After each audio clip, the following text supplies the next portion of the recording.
up is verification the meeting was properly posted. Yes, it was. Thank you, Darren. Second up is opportunity for public comment.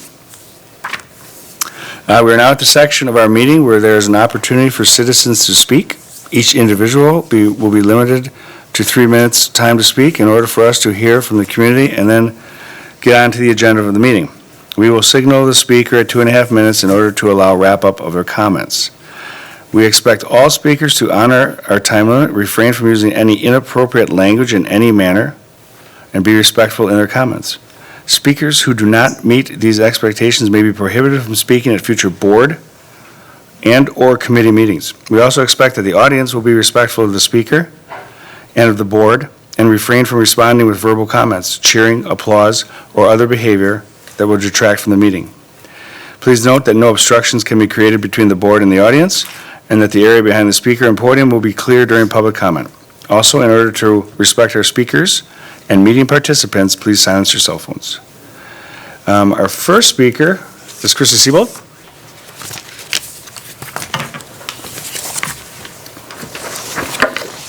Hey everyone, my name is Christy Sabald and I'm a parent of 3 children in the district, and I'm also a foster parent and then a program volunteer for Blessings in a Backpack. Today I really wanted to speak to you about the school breakfast program and the fact that 8 of our schools don't have breakfast. This is something that I know that Darren and I have met about and discussed on numerous occasions since October, and I feel like it's time for this board to take some action on it. At last week's Superintendent's Council meeting, Darren let us know that it does need to come to a board vote, and I would ask that you guys move forward with this agenda item. There's scientific reasons that breakfast is important, many of which you'll hear tonight, but I also wanted to share a personal example and a local perspective on why this should happen. As a foster parent, I've had many children come into my home who have had food-related trauma issues. The lack of food has a huge impact on a child, whether it's the middle of the night eating, hoarding food, eating way past the point of being full, or lack of concentration due to fixation on food, or when and where food is available are all common things for kids who lack regular access to food. I have seen firsthand how hard it is for a child to focus on things like schools, testing, or homework. And some of these kids have attended school where breakfast was not available in their school or in their home before coming to our house. In the same point, I have seen at least 4 of these 8 schools that do not serve breakfast ask parents to supply snacks and breakfast items for students who do not have any. Why is it that breakfast is easily available to the district, but we are relying on parents and teachers to feed these hungry kids and then complaining about their test scores? This should not be the case. Another perspective I want to share is a numerical one. One of the reasons that I've been told that breakfast isn't being offered is that there wasn't a demand or interest in the past. Simply put, the demographics in Waukesha is changing, and we cannot abide by how things were 3 years ago or 5 years ago or 8 years ago. We have more kids in need of food than ever before. Our Blessings in a Backpack program expanded this year to all of the Waukesha schools, and in just those 8 schools alone, we're feeding almost 1,500 kids a week. Clearly, there is a demand and a need for us to offer additional resources and services to these kids beyond what is being offered. Even if demand is an issue, with the breakfast in the classroom model being used at the other elementary schools, the demand should not matter.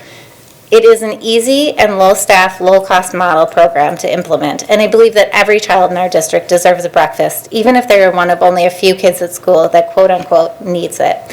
I will end by saying that I'm disappointed by the lack of movement on this and some of the decisions related to food. 30 seconds. There's unused money that is being spent, that needs to be spent on food-related items, and I urge you to look at using that. One of the ways that you could use it is to hire a food service consultant with expertise in nutrition and diet.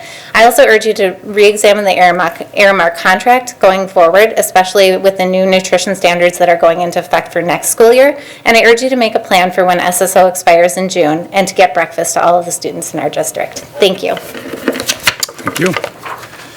Next up is Kristen Ferber. Kristen. Kristen. Good evening. My name's Kristen Freiberg. I have 2 children here in the district.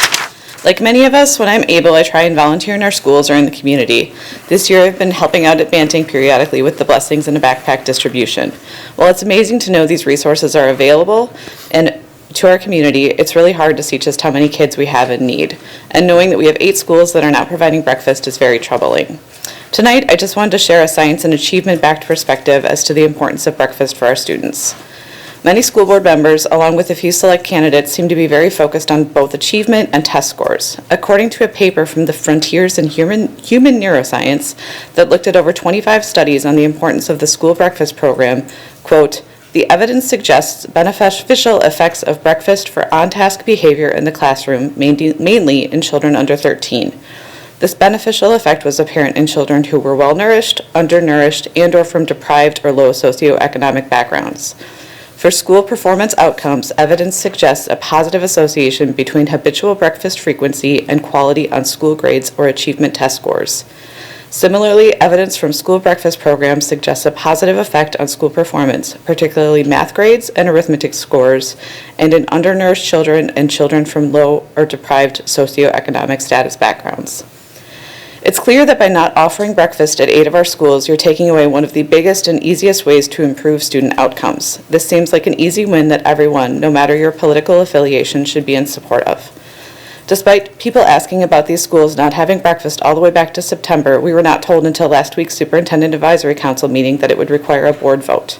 I'm not sure how it was overlooked or omitted from previous correspondence, but I'm asking you to add this to the board agenda and vote to implement breakfast in these 8 schools as soon as possible. Thank you. Thank you. All right, next up is Diane Voigt.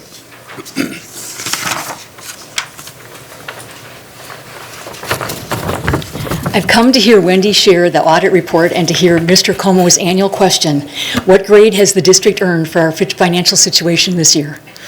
Reviewing the finances is one of the most important parts of being a school board member. Our administration does an awesome job in this area.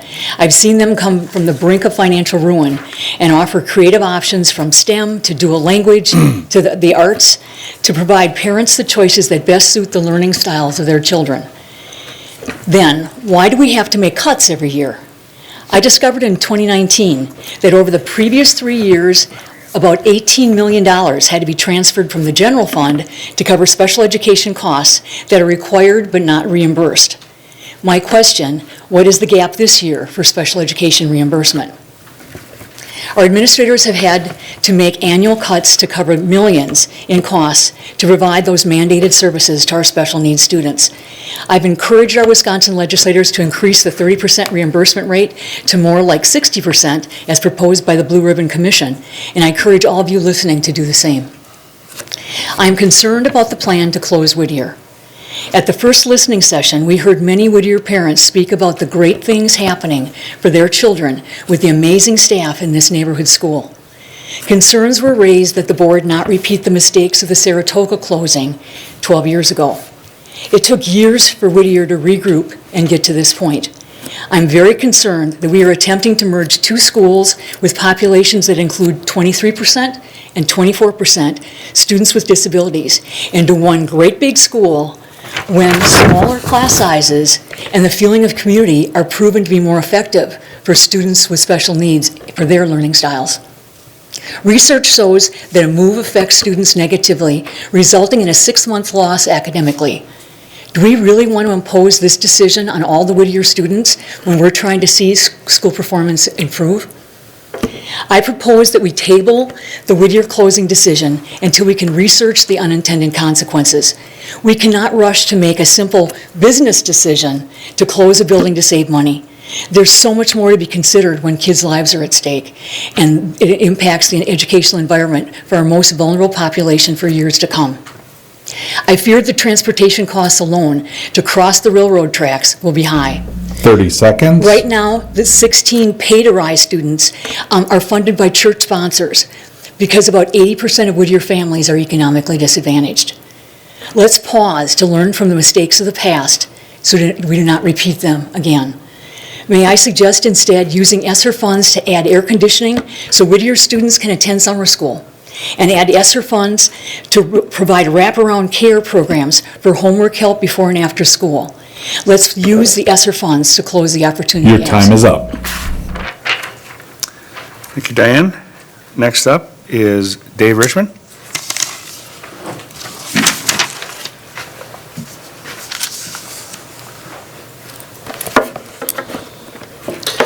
Before the clock stops, I just wanted to do a quick mention of what the hall across the room overflow is not exactly overflowing when there's two people in there. So all the discussion about needing to have additional members and additional room to the Finance Committee that was talked about at length, and then again at the board meeting, about moving the board and creating and perhaps building a board meeting, larger board meeting room is absolutely unnecessary, and I'm disappointed that that was given such directive.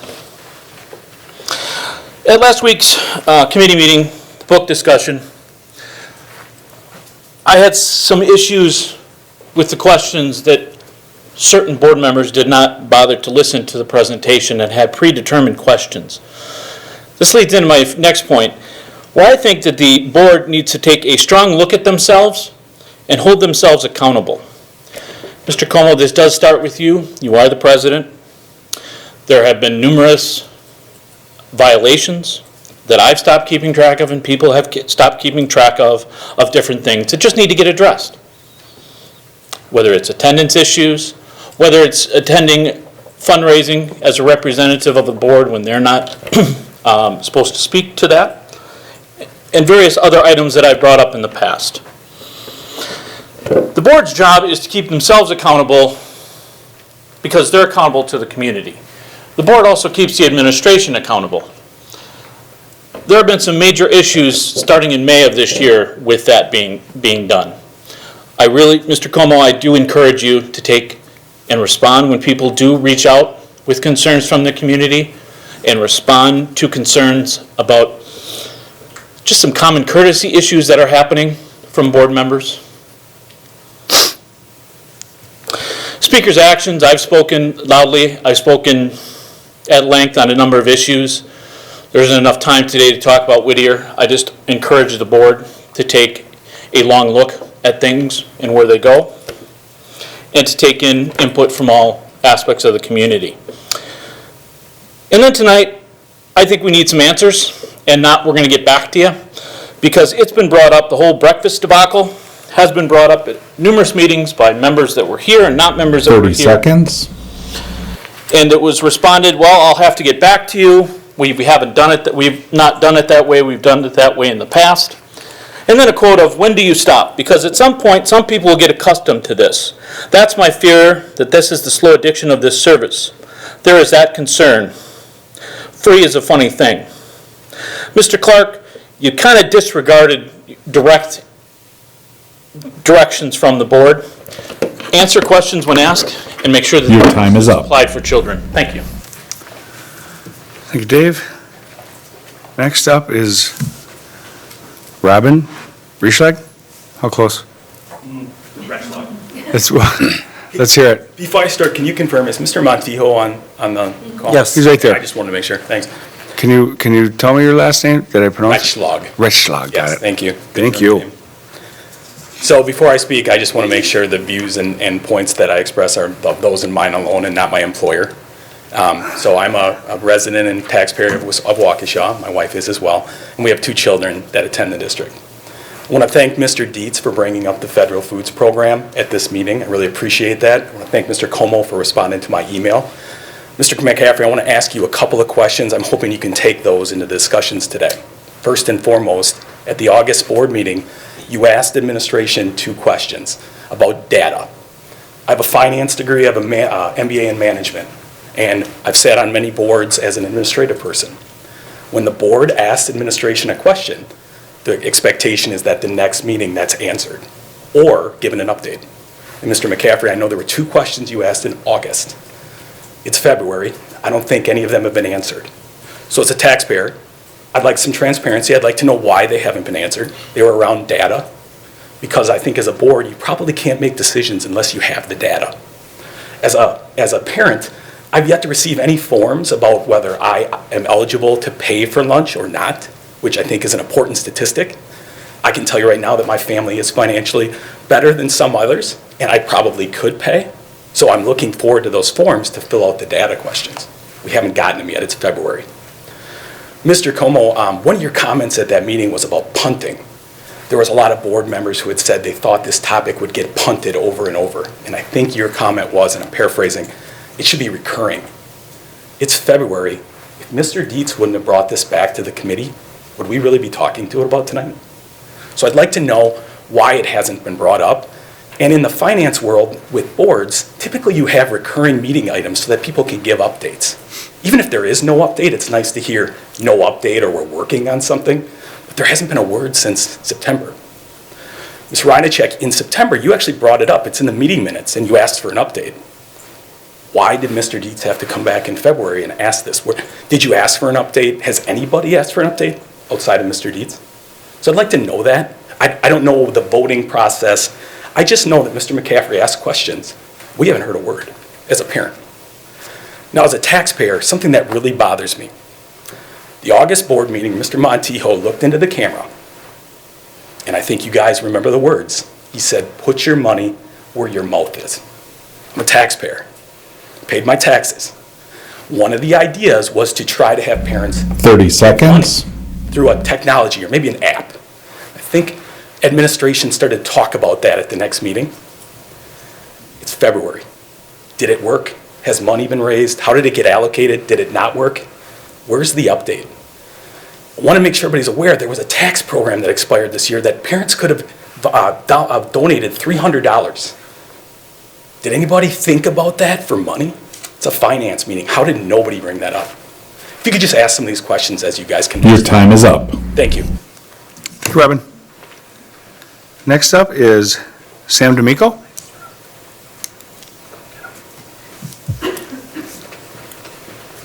Good afternoon. Tonight, I'd like to talk about my opposition to the Whittier closure plan. Wrote down some notes during the listening session last week, and I'd like to bring forward some of my comments. The first one is the transportation plan. If you live outside of the 2-mile radius of the school district of Waukesha, they do not pay for busing. I walk 15 to 20 minutes per school from Buckner Park to South High School. I couldn't imagine a third grader doing that. And then administration brought up that, there'd be a fee to pay if you'd like busing. I don't know why you would make a parent pay a fee for busing when you made a decision without even consulting them beforehand. You waited to hear their thoughts about it after the fact, after you told them that a fee would be in place. And then it also got brought up that parents would have a 2-week window to opt their child into a different school. According to choose2edu.gov, it takes an average of 2 to 7 months for a family to decide which school a child would go to, whether they're changing schools or a child's just going to school. I don't think 2 weeks is nearly enough to pick around the district which school you'd like your child to go to. Now, a couple of comments were brought up that South works very closely with Whittier, and that's true. I volunteer at Whittier in a 3rd grade classroom every Tuesday, along with a couple of my friends, one of them's here today, and a few times a week in the in their school library. There's not a lot of access for high schoolers or other schools in the area to help at Hatfield. Not that I think that's a good thing, but I just don't think we should remove the support that Whittier has to combine it over to Hatfield when we can't give that same support at a different school. The consolidation of resources cannot serve students as well as diversifying these resources. Instead of bringing more children into achieving schools that are exceeding expectations from the Wisconsin DPI, the administration's recommendation consolidates the majority, close to the majority of special education students in one school, a large percentage of minority students, and would bring in a student body population of nearly 80% students that are low income. And then there would be about 72% of students not proficient in any grade level. Consolidated into one school is not going to bring the resources to follow that we need to teach these children. It's just not going to work. On March 9th, I'm asking the Board of Education to make the right decision and vote no to close. Thank you. Thank you, Sam. Next up is Erica Kachansky. Hi. Okay, so I am also going to be talking about breakfast at all of our schools. There's been much talk about closing the achievement gap recently, I think across the aisles. And offering free breakfast to students at all of our schools would be a step in the right direction, in my opinion. Skipping breakfast and experiencing hunger impair children's ability to learn. So I'm going to rattle off some facts that you may or may not know. This is all based on research. Behavioral, emotional, mental health, and academic problems are more prevalent among children and adolescents struggling with hunger. Children and adolescents experiencing hunger have lower math scores and poorer grades. Children experiencing hunger are more likely to be hyperactive, absent, and tardy, in addition to having behavioral and attention problems more often than other children. Teens experiencing hunger are more likely to have been suspended from school and have difficulty getting along with other children. Children with hunger are more likely to have repeated a grade, received special education services, or received mental health counseling than low-income children who do not experience hunger. Students who are undernourished have poorer cognitive functioning when they miss breakfast. Students who skip breakfast are less able to differentiate among visual images, show increased errors, and have slower memory recall. Eating breakfast, including at school, helps improve student academic performance and behavior. Children who eat breakfast at school, closer to class and test-taking time, perform better on standardized tests than those who skip breakfast or eat breakfast at home.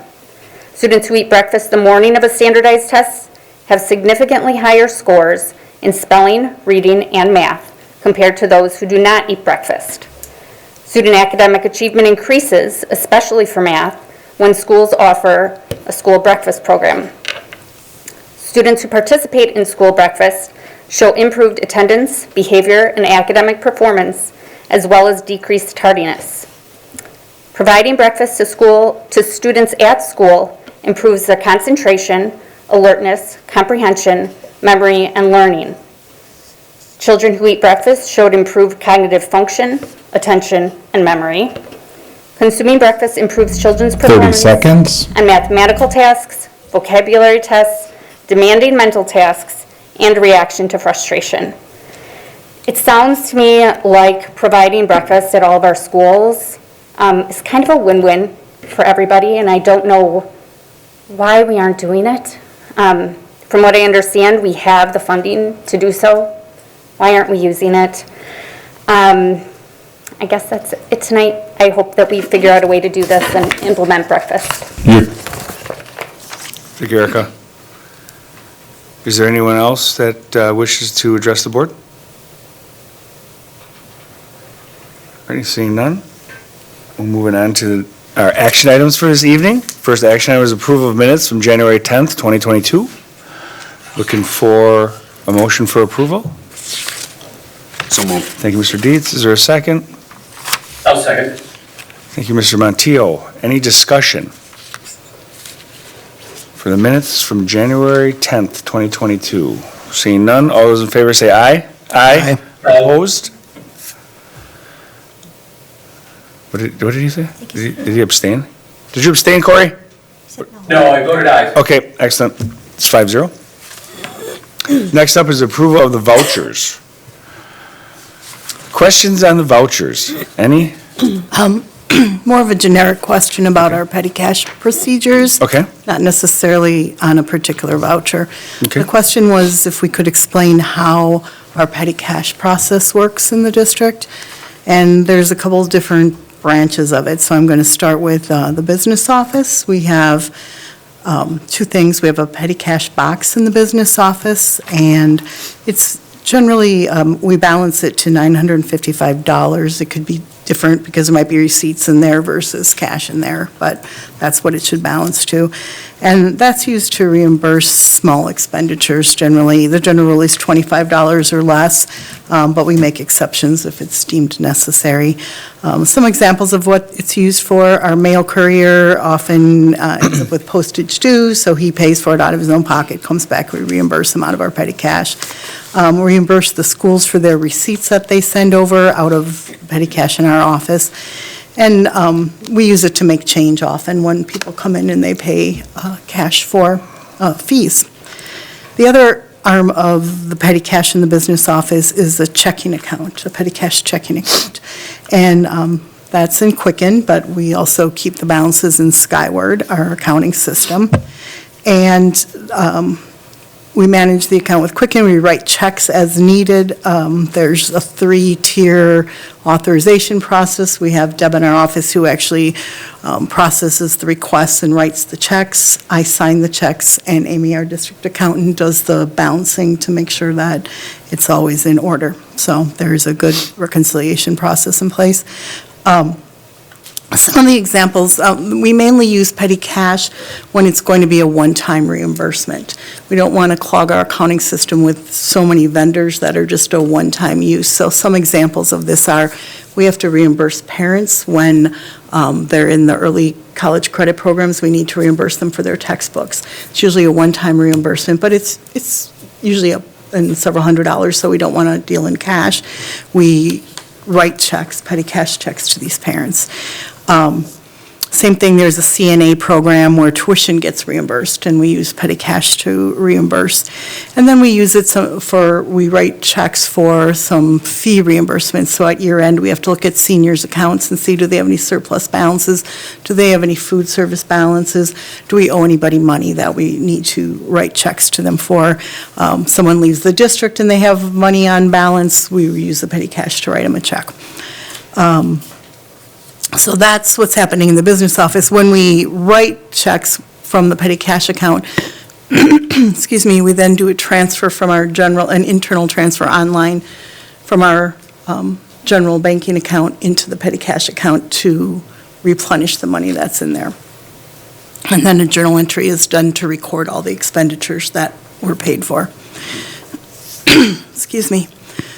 The schools also have petty cash. They have a much smaller amount, anywhere ranging from $150 to $300, depending if it's elementary, middle, or high school.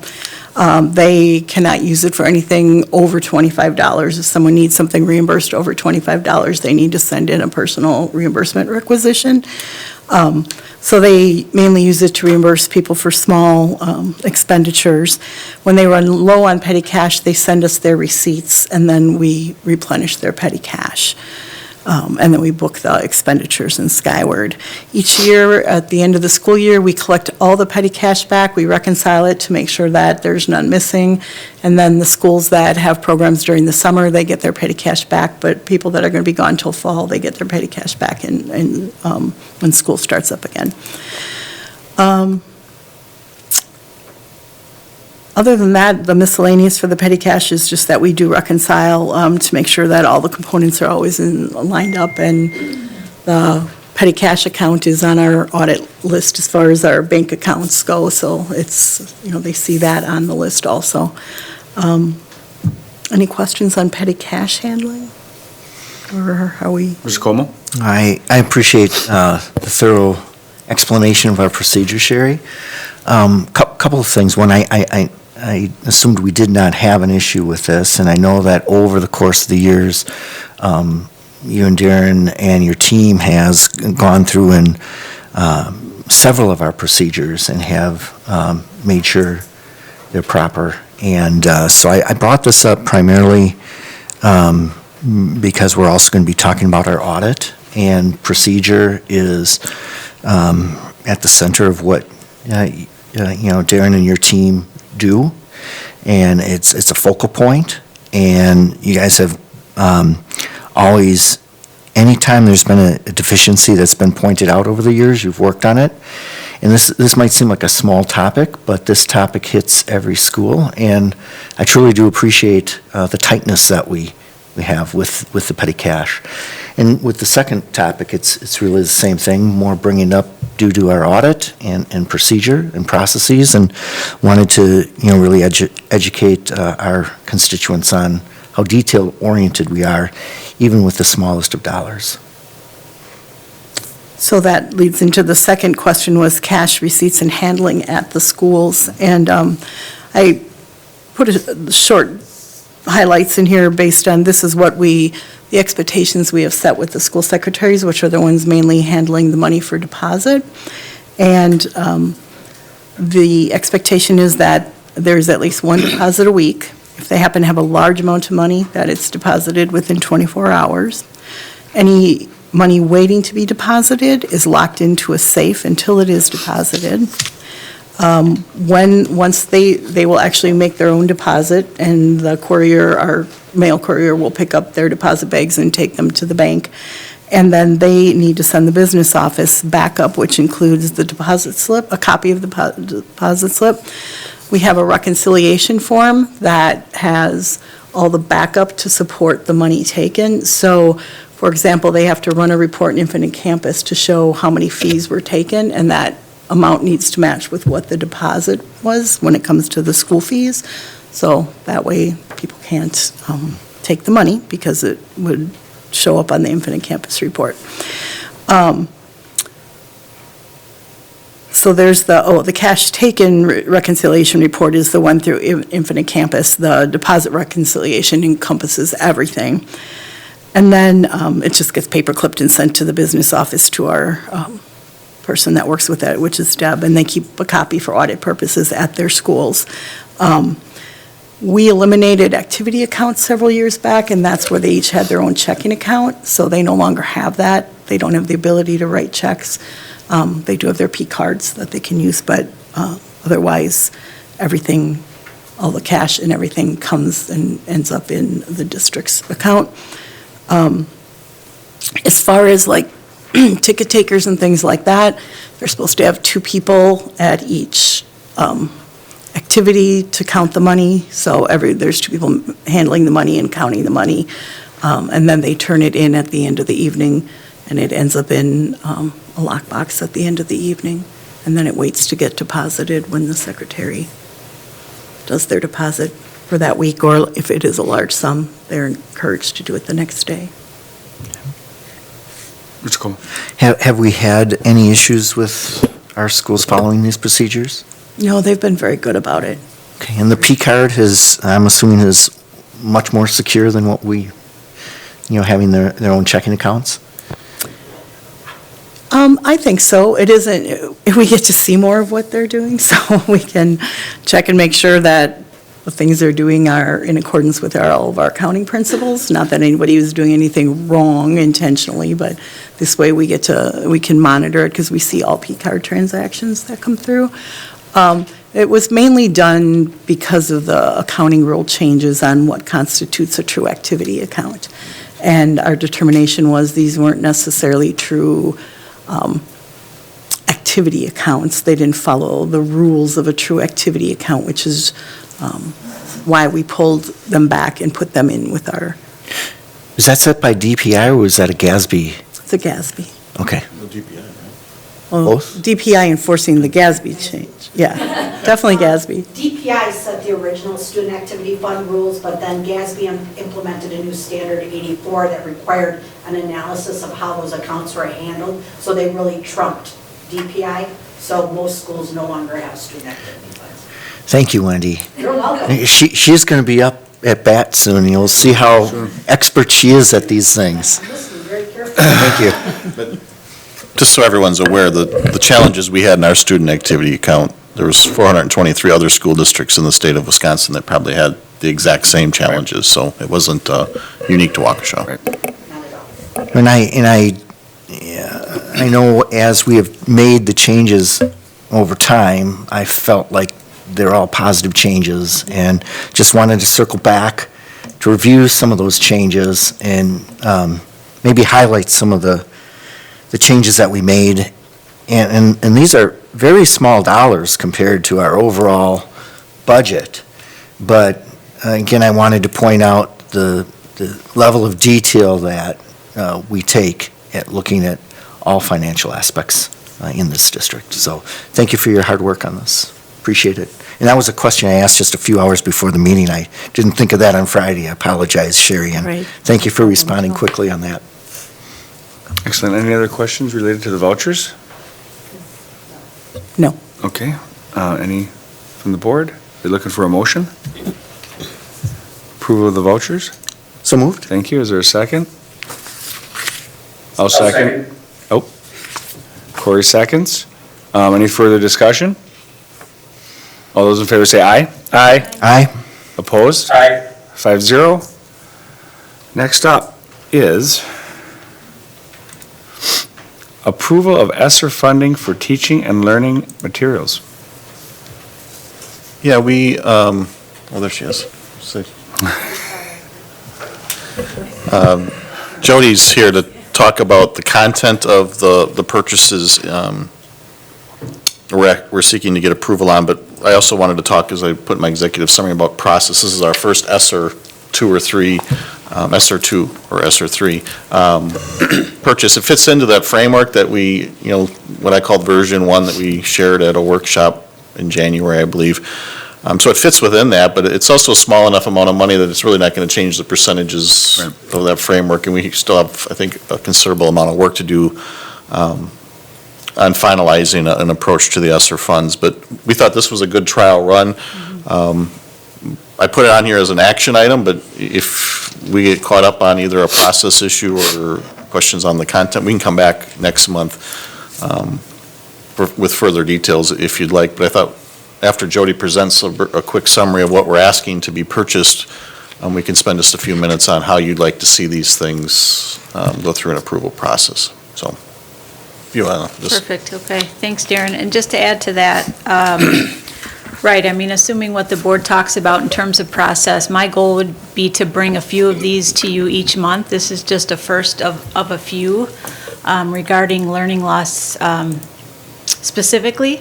So depending on what the board decides, you'll see me back at F&F in March and in April, and we'll kind of tandem as we go. So the 2 for your consideration tonight that we wanted you to look at, did the board get the rationales or not on each? Okay, perfect. So just to put voice to the rationales, in terms of the anneal for Banting, basically what you are looking at there, it's an evaluation of independent reading assessment. That's what anneal is. And Banting would be our 4th dual elementary school that in essence would come on board with this assessment tool. We launched higher in 1920. They presented actually at T&L on March 21st of that year. And then Bethesda and Hawthorne have come on board since then of May in 2020. So this would get Banting up to speed with having this standards-based skill assessment being available to the grade levels at Banting. So that's the first invoice you're looking at. Again, the request would be just the 75, not just, but the 75,000 through Esser, because we're going to support the other remaining monies through Title III and the state of Wisconsin's bilingual bicultural grant. So the total invoice of that is 109, but we're asking through the Esser 3 funding the 75,000. So that's the first request.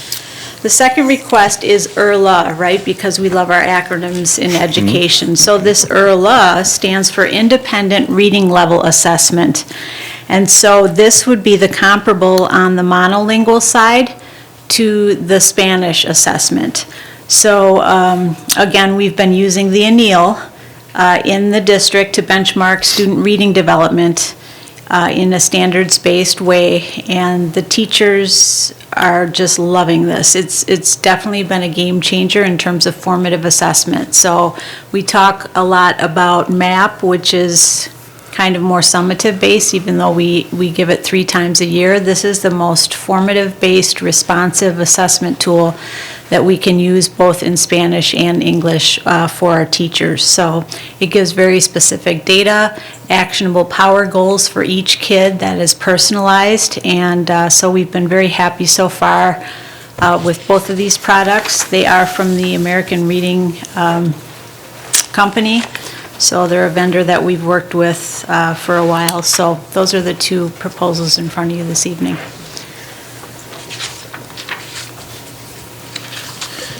All righty. So, question, okay. Oh, I don't know if you have material-related questions or... If you want to go into, process or... Mr. Como? Yeah, I just had one question. These types of materials typically don't come before the T&L committee. It's just your department, right, that typically figures out what we would be spending our money on in these areas, correct? Right, thanks for clarifying that. So yes, in fact, this is an assessment tool. I would say generally, the Teaching and Learning Committee is in the business of approving most of the universal function, like the Tier 1 universal materials that all students would have access to. Similarly, like next month, if you guys agree to this process, we would come back with some intervention materials that, again, we've normally just purchased through Teaching and Learning budget without approval from Teaching and Learning. So if we didn't have the Esser funds, you wouldn't be coming here tonight for Correct. this kind of approval. So I just wanted to be clear on that. The reason why you're here is because of the Esser funds. Because of the Esser, correct. And I think there's been people at this table who have expressed, we want to have a complete understanding of how we're spending those monies, and we want to have board approval of all the Esser funds. So I just wanted to make sure I understood that, so Yep. thank you, Jody. Sure. All right, any other questions? So this is that 20% that has to go towards learning recovery, correct? We would code these items to the learning recovery Okay. requirement. We're trying to address that 20% right away, just so. Right, no, for sure, I understand, it's, Yeah. yeah, it's quite a bit.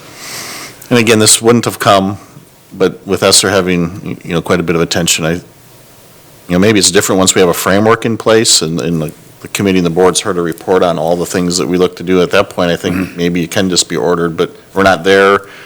And maybe you want it to have the kind of the final say going through F and then the board. So Right. It's really how you'd like to see that. We're fine either way.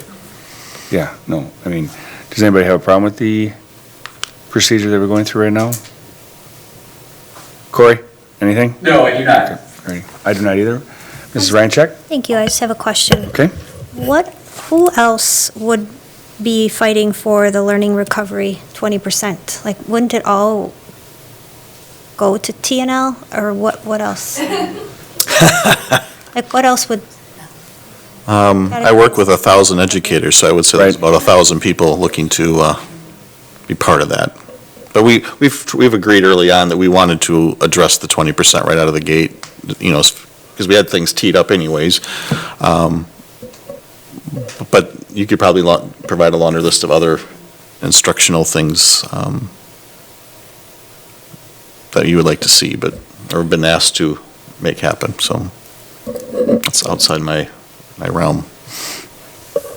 Karen, I think in general, that's our job, right, as a teaching and learning department, is like to curate all the feedback and look at the priorities of our curriculum and instruction department and figure out, every year annually when we do our budget, how we're going to prioritize the resources that our kids need, so.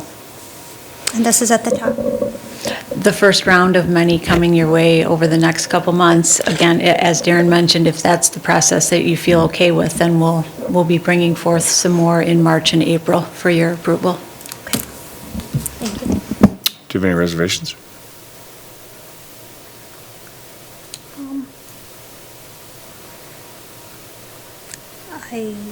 I mean, I got my answer, but it's Okay. very general. Okay. Were you looking for something more? I mean, are you concerned that there's other departments that are going to ask for learning recovery money, or, Yes, and I'm also right. kind of trying to see that bigger picture of what else could classify as learning recovery Right. other than teaching and learning. I'm sure there's some parts of student services that would be integral in the learning recovery, correct? Yeah, it's pretty broad. Yeah. Learning recovery's, that's the most restrictive area we have, and it's pretty broad in general. Yeah. But some of the things that some of those other departments might want are already being funded by their department budget as well. This isn't our only funding source. But these we had ready, and these were also time sensitive for the beginning of next school year as well. So that's why this one's coming forward now, is to get the order in and get that moving. Because you don't know these days necessarily when we're going to have them. And Karen, I can add to that. Darren obviously runs a collaborative process in everything we do. So we've talked about this at Executive Cabinet multiple times where Dr. Cook is involved in the conversation. We've had our principals involved in the conversation at all levels, elementary, middle, and high school, to garner feedback. And that way, bringing it to teaching and learning, we bring it to executive cabinet. So I mean, this isn't just me in a room coming up with random invoices. This has definitely been a collaborative process, which you should be able to see over time. Mr. Como? Yeah, first of all, thank you for listening to the board members at our last workshop.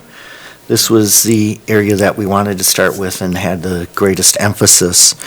The 20% is a minimal amount, right, that we are required to spend on learning recovery, but we can spend more if we want. And so I think starting there is the best place. Let's see where we go. Let's get to the 20%, and there might be something beyond that we feel is going to be important. Was it 11% that we had as kind of unassigned, at least from the first round? Correct. And just so people know, we have a number of years to spend these monies, and so we may start out with a certain set of priorities, and we could maybe shift those over time. So learning recovery right now is targeted at 20%, but it could wind up being larger. We'll see where the discussions go. We'll have many discussions, on this over time. Sounds like you've already marked on your calendar, Jody, to be back at the next 2 FNF meetings. I don't know if you've ever been to 3 FNF meetings in a row. Yeah, so I think this is a good place to start. I think both of these suggestions are really good. I would agree. Mr. Dietz? Mr. Clark, could you remind us again what dollar amount that 20% is of the Esser funds? 2.2 million. Okay. Thank you. Yeah, we have a summary, an Esser page on our website too, for anyone who might want to go out and look at that as well, so. Okay. And that's available to the public, right? Yeah. We have an Esser page. I think It's not just for the board's No, consumption. No, it's open to the public. It has the slide deck that we shared and all, and the summary sheet that Sherry had put out and we've shared with you guys a few times, so. Any other questions regarding the approval of ESSER funding for teaching and learning materials? Everybody looking for a motion? So moved. Thank you, Ms. Reincheck. Is there a second? Second by Mr. Dietz. Any further discussion? All those in favor say aye. Aye. Aye. Aye. 5-0. Thank you, Jody. Thanks, Jody. All right, that concludes our action items for the evening. Next up is the discussion information items, and first is the food service program report.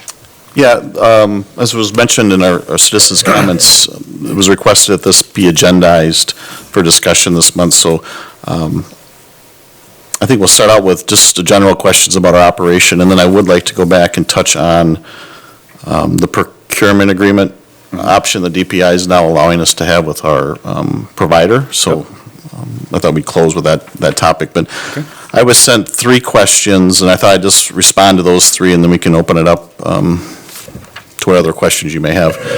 I was asked the work of our community and local agency volunteers up to this time. I didn't know if that meant us working together or just them, but so I'll provide this answer. Local groups have continued to offer shelf-stable snack packages, blessing them in a backpack. So the one that came to mind, I'll use that as an example. Food pantry and other community meal programs. The district, in terms of the community, is still offering pickup at North and South High School every Monday, where each child, regardless of where they go to school, receives breakfast and lunch for each day that school is in session that week. So normally it's 5 of each. So that was my attempt to answer that question, and I'm more than happy to answer any follow-up questions on that. Why 8 of our schools are not receiving breakfast, and that was the theme of citizens' comments. So just a backdrop of how we even got here.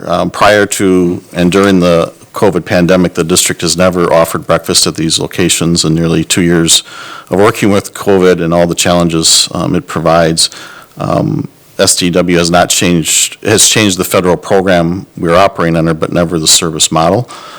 And then in early 2021, I think it was January, I was asked by a board member who made that initial we went free when it first came out, when that waiver was first approved. Who made that decision, and shouldn't the board have approved this? And I hadn't, at the time I made the decision, and it was just because the pandemic was so unknown. You didn't know if the economy was going to keep churning, you didn't know if we were going to be in session or whatever. So I made that, but I also agreed that that was something that the board probably should have approved. So from that point, the plan moving forward was to bring in the meal program selection for the 21-22 school year to the board for their consideration, and what led us to our May and June of '21 conversations about what program we should operate under. And of course, the June meeting led to the August meeting. But always through that, it was about the program. And as I look back, and it's been my contention that the board never approved a change in service model. I couldn't have added under the National Lunch Program or taken away. And I don't feel like basically the same motion was passed, but with the different program name inserted. So in my mind, and that's what I shared with the Parent Advisory Committee a few days ago, is that this is a board issue, not something that is at my discretion. So that's where we've been. This is the service model we've had. Whether it's right or wrong, that's what my thinking has been up to this point. And then the last question I was asked was provide an estimate of the lost revenue from these 8 schools for not having the free breakfast program in the 2021, 21, 22 school years. Because if you remember, the reimbursement rates went up, I don't remember the amount, but significantly. So we guesstimate, and it's the best guess we have, but we don't know what the utilization would have been under the other programs. So there's some. But I would say during that time, we've lost around $300 to $325, or not taking advantage of about $300 to $325,000 in federal funding. And just as a reminder, these revenues can only be used, or could have only been used, on food service related costs. They can't be used for our other budget conversations that we're having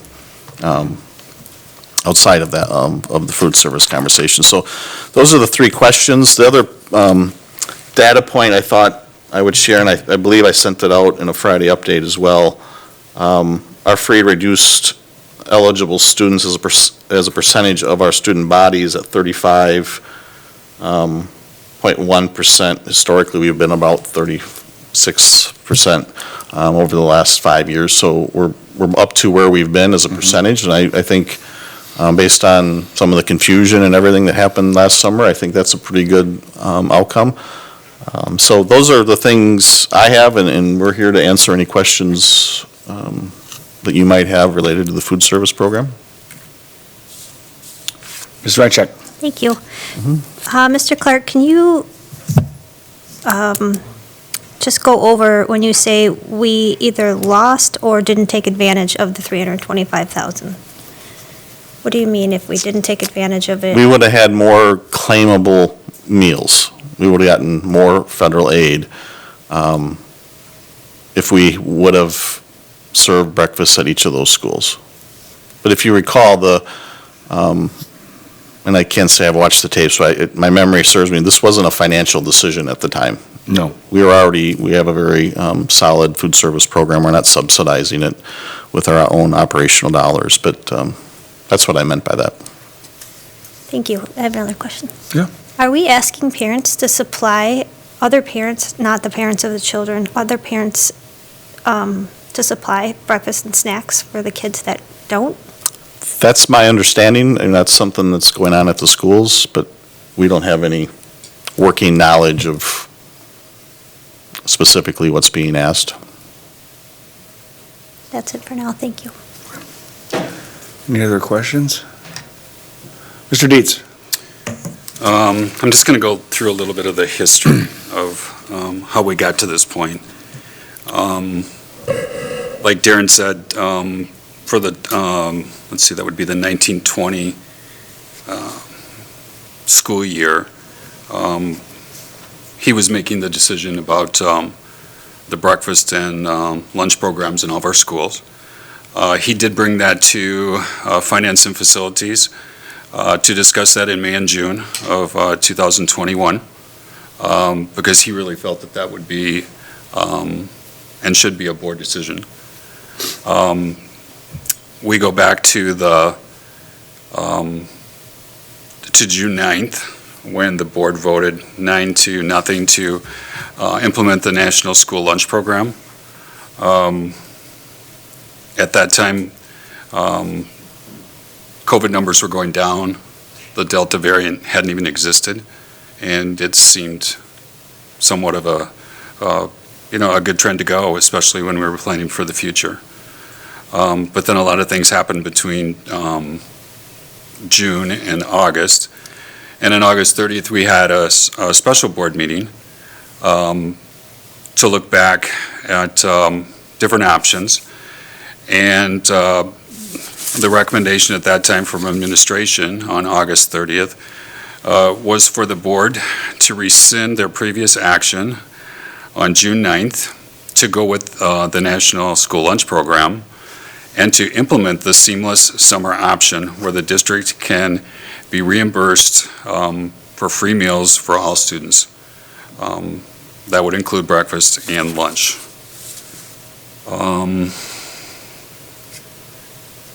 And we did vote 5-4 to implement the seamless summer option, which within the guidelines of that program does allow us to offer free lunch. Every school gets that, but it does allow us to offer the free breakfast program in every one of our sites. So that doesn't take any special action on, in my mind, on the board. That's not how I understand that, or that's not how I took that vote.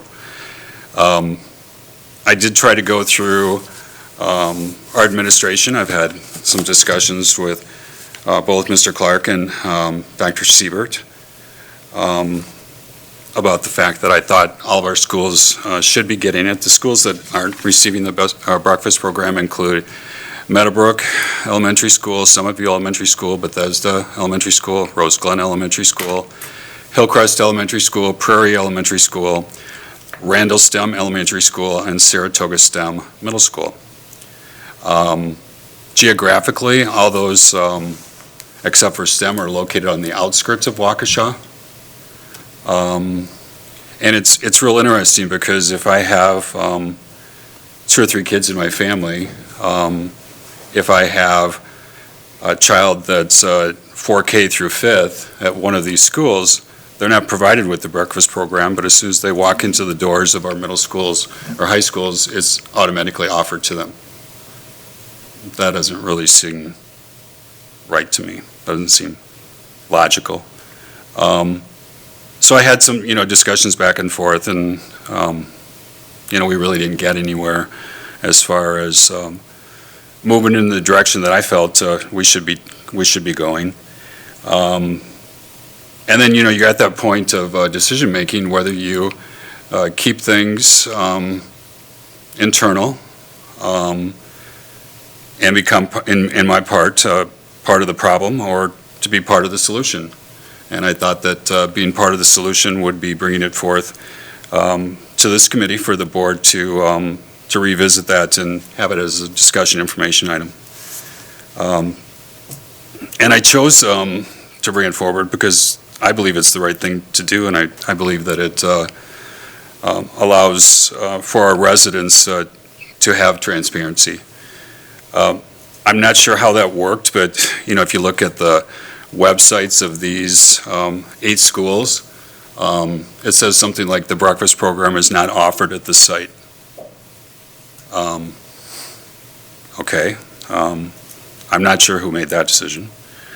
I would really like to know if any communication had been sent out to the parents of these 8 schools and these 8 attendance areas. So I'll start with that question. I don't believe so. Besides putting it on their website so everyone had access to it, I don't recall any specific correspondence being sent to them. Because they had never had breakfast. So Prior to that, we had created 2 families of voucher service The flyers that we created for the families about food service specifically do say on there that those schools do not, and I think it's in the board packet, actually, I think you included it, that those schools do not serve breakfast. So we didn't specifically say it doesn't serve, but breakfast is available to students attending. So it says what schools it's available at. I know I've had conversations with, I would say, a minimum of 50 people within each attendance area, and they had no idea that their school could be offered the breakfast program. And when they found out they could, they were like, really? Because our school's asking us for donations, PTOs are taking over, PTAs are taking over. One woman I talked to, she spent $250. She sent in a check to her school for $250 to cover breakfast items for kids. And here we could be offering it free.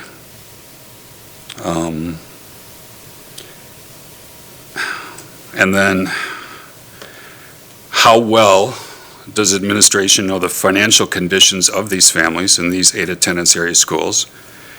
I guess that's my next question. To make a decision to that magnitude. Well, again, I would say that we didn't make the decision to have it at a school or not. The board didn't act to, even though the recommendation may have said that, but the actual motion does not. Doesn't say it's supposed to. Besides free and reduced lunch and maybe some unique relationships with guidance counselors, et cetera, at the site, those would probably be our 2 best sources of that type of information. The free reduced percentages at those schools are also significantly less than the Right. free and reduced percentages at our other schools. Okay. I'm just telling you when I go out and talk to people. I think it would be the same measures we had prior to COVID, prior to the waivers. But I'm just telling you that when I'm talking to these people, they can't believe that they haven't been offered the program when it was approved 5-4 to offer the seamless summer option, which includes breakfast and lunch.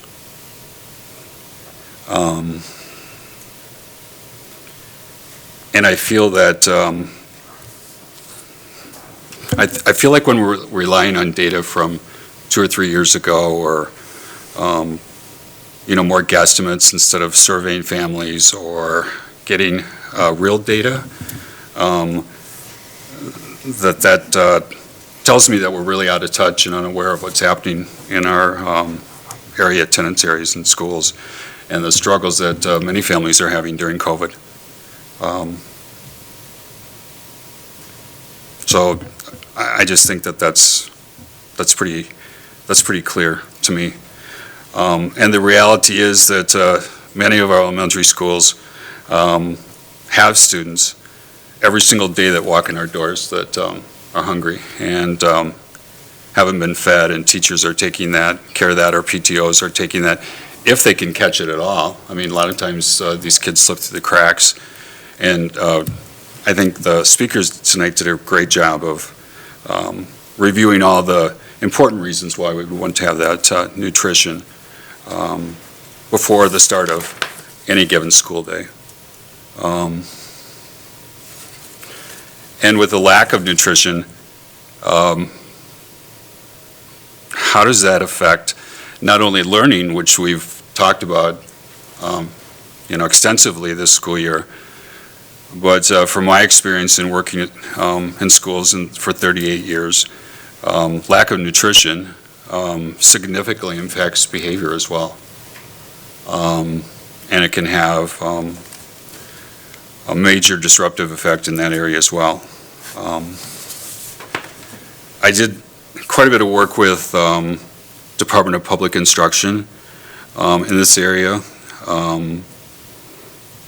They told me that this program could be implemented within days. It's a matter of changing things on the application to allow these 8 schools to be able to have the breakfast program. Every school I talked to told me that they would have volunteers until employees could be hired. That would be more than happy to assist with the distribution of the bag breakfast, if that was possible. And there's a laundry list of things that the Department of Public Instruction allows for excess funds to be spent on. And one of the biggest ones, I think, is improving the quality and the variety of food that we offer at our breakfast and lunch programs. And that's something that I would hope could be negotiated in the contract that we have with our current food service provider. But it was always my understanding that it could only be used for capital improvement or equipment. But I have a list of like 10 things, including, schools having and developing school gardens. They can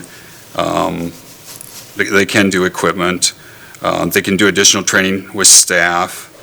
They can provide free milk to students who also participate in the special milk program. The list goes on, and that's the excess cash balance. Let me see.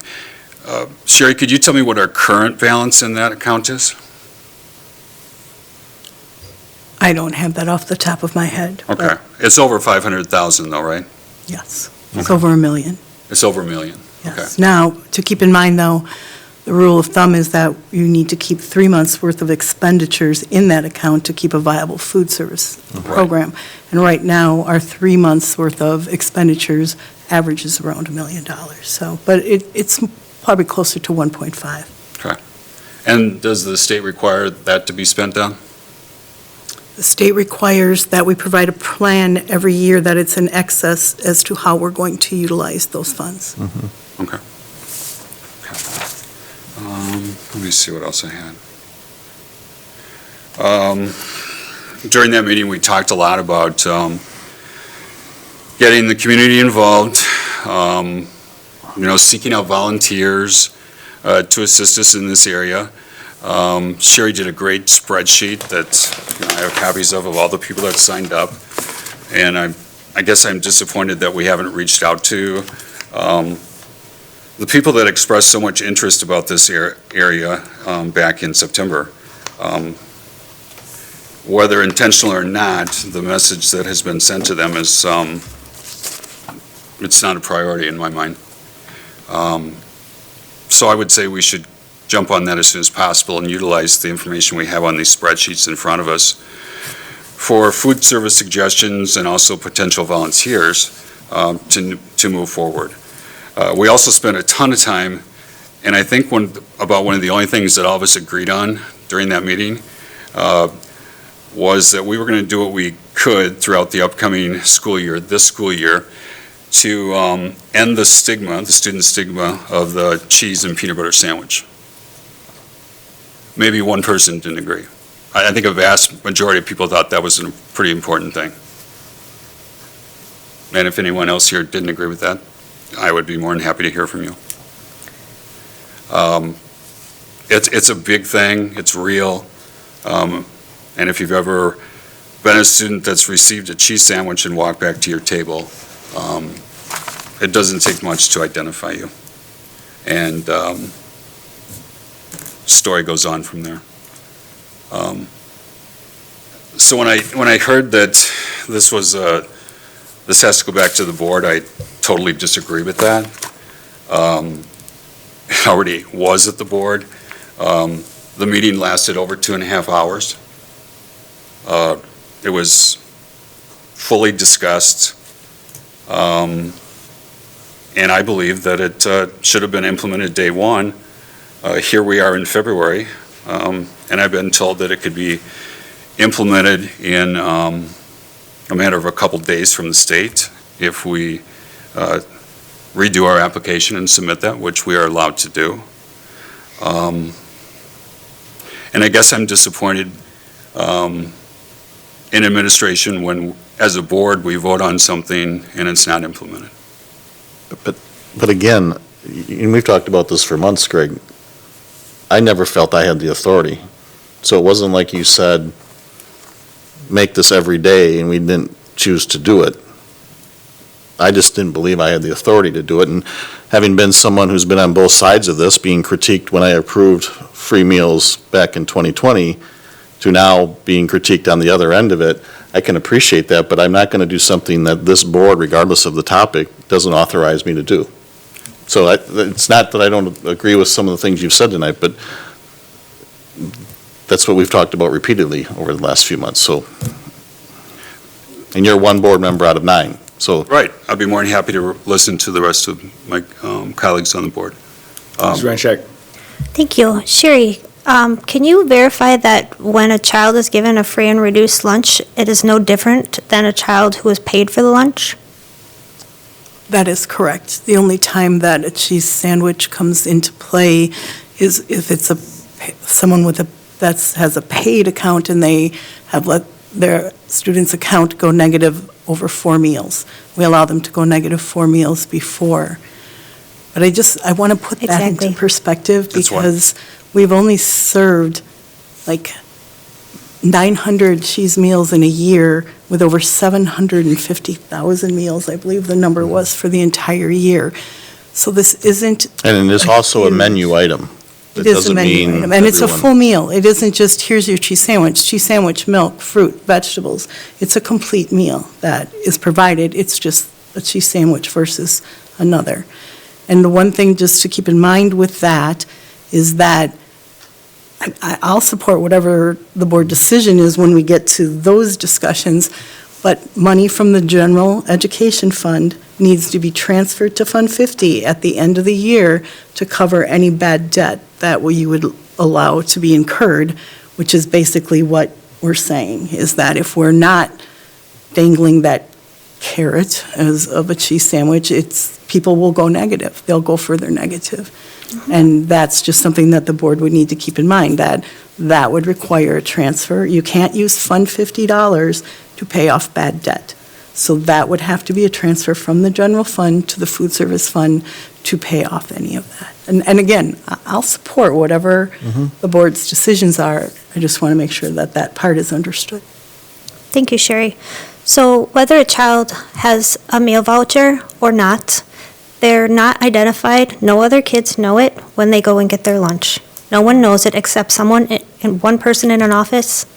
Is it Sherry? That's the one who would know? It's not even in the school. It's in the business office, right? It's in the business office, and the There's no stigma. cashiers will have something that comes up on their screen, a color that comes up to show whether they're free, paid, or reduced. And the only reason for that is, let's say a child went negative before becoming free and reduced. They're never going to, once they're free and reduced, they're never going to be turned away for a meal. So even though they might have a negative balance that's bigger than our balance allows because it happened before they became free or reduced, we would never turn away a free or reduced child. So the cashiers do see that so that they know to ignore the negative balances if the student, but it's nothing that the students know or the students would see because it's on the cashier POS. Thank you. Sherry, this is something I don't know. If a child who does pay for their lunch or their parents pay for their lunch fully, or if a child is there with a free and reduced lunch, if both of them are 5 lunches behind, paid, are both of them offered the cheese sandwich, or only the one that is fully paying? Only the family that's fully paying, only the child of the family that's fully paying. So the child who does not have enough money to have the lunch will never be offered a cheese sandwich? If they're free or reduced, that is correct. If they're free and reduced. Wow, then that's the opposite of what you've said, Greg. If they're Only free my and kid would be reduced. offered a cheese sandwich, If and they're I'm free okay and- with that. Point of order, that's And you're not in this, so. Can I have one more question? Yes, you please? can. Thank you. Greg, when you talked about, I'm sorry, Mr. Clark, when you talked about 35.1% as of this year, those are our statistics from this year. Greg, you talked about our data of our attendance area is out of date. Mr. Clark, are they out of date, or are we up to date on that? I think we're very up to date on that. And it was 35.1 this year, and our 5-year average is 35.4%. Thank you. And where does that come from? Where does that data come from? Last year's data? No, this is where we are, the 5-year, we can pull it from DPI's website, or is that where you get pull the data? So it's hard data, it's current data. Actually, I've asked Jess to run that probably 10 times this year as we were progressing. So it doesn't have anything to do with free and reduced lunch forms turned in? No, that's part of it. Yeah, you either can be approved for free and reduced lunch through the direct certification process, which means you're on another state program, or you've submitted free and reduced forms for this year. Right, because I've heard that kids are not turning those in, and parents aren't turning them in, and they haven't been for the last couple of years. We had concerns early on, but we've closed the gap. That's why I think where we stand now is actually a sign of the work we've been doing. But Yeah, because we've been discussing. because our apps were down. Yep. I forget when we pulled that day. I'm gonna say August, but Yeah. but this is where we stand today. So I think we've done really good work here. Because it was 36%. Some of our students are transit; they come and go. But Yeah. we were up at 36% at one point. But then our student enrollment changes a little bit, so we're down to 35.1. But Yeah, so at that August 30th meeting, up to that point, we were not as vigorous collecting the forms. And one of my statements was, well, we better get on it. And we did. And I have been discussing that with Mr. Clark over this year, because at the end of that meeting, I stated that I'm looking to get back to where we were pre-pandemic, so we get back to the National School Lunch Program. And that's why I changed my vote that day. I didn't change my vote that day for any other reason that we were behind on our free and reduced lunch forms, and we had quite a few kids who would have not had a meal waiting for them because of that. And Darren and I, over the course of the school year, had many conversations about getting back to where we were so that we would not have large groups of kids falling between the cracks and related to the lunch. According to this, we're back in how many months? 6 months? So,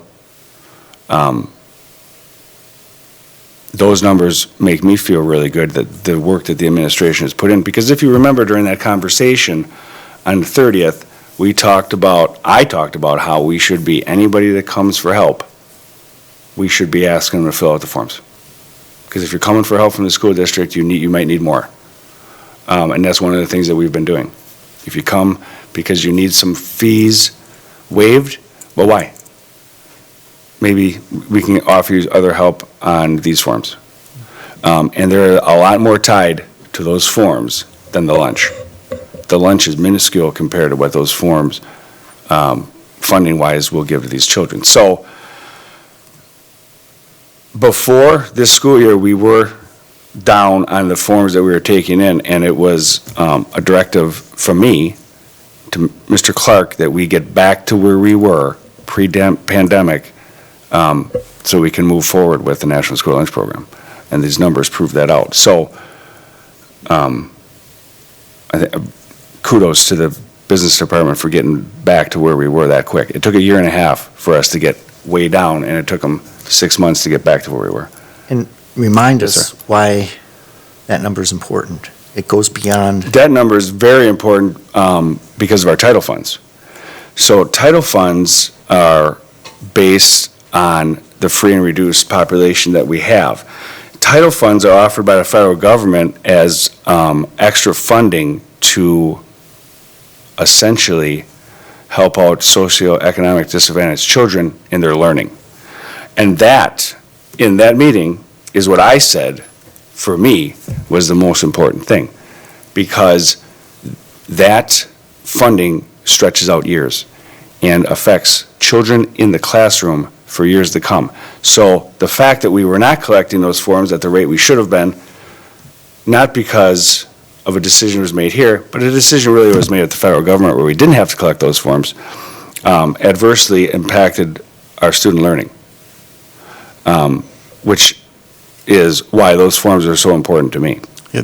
just to clarify on that, we did talk about that in August, and then a couple months later, it has less to do with the amount we get, but how the dollars are distributed to the schools within our district. The higher socioeconomic I shouldn't say that, the higher application, free and reduced eligible students, those schools they get more funding. That's really the key driver. So you want those resources to go, and that was one of the concerns we had with the low application numbers that we were seeing, because we didn't know what to expect. You were coming off a year where it was free and reduced, or free for a year.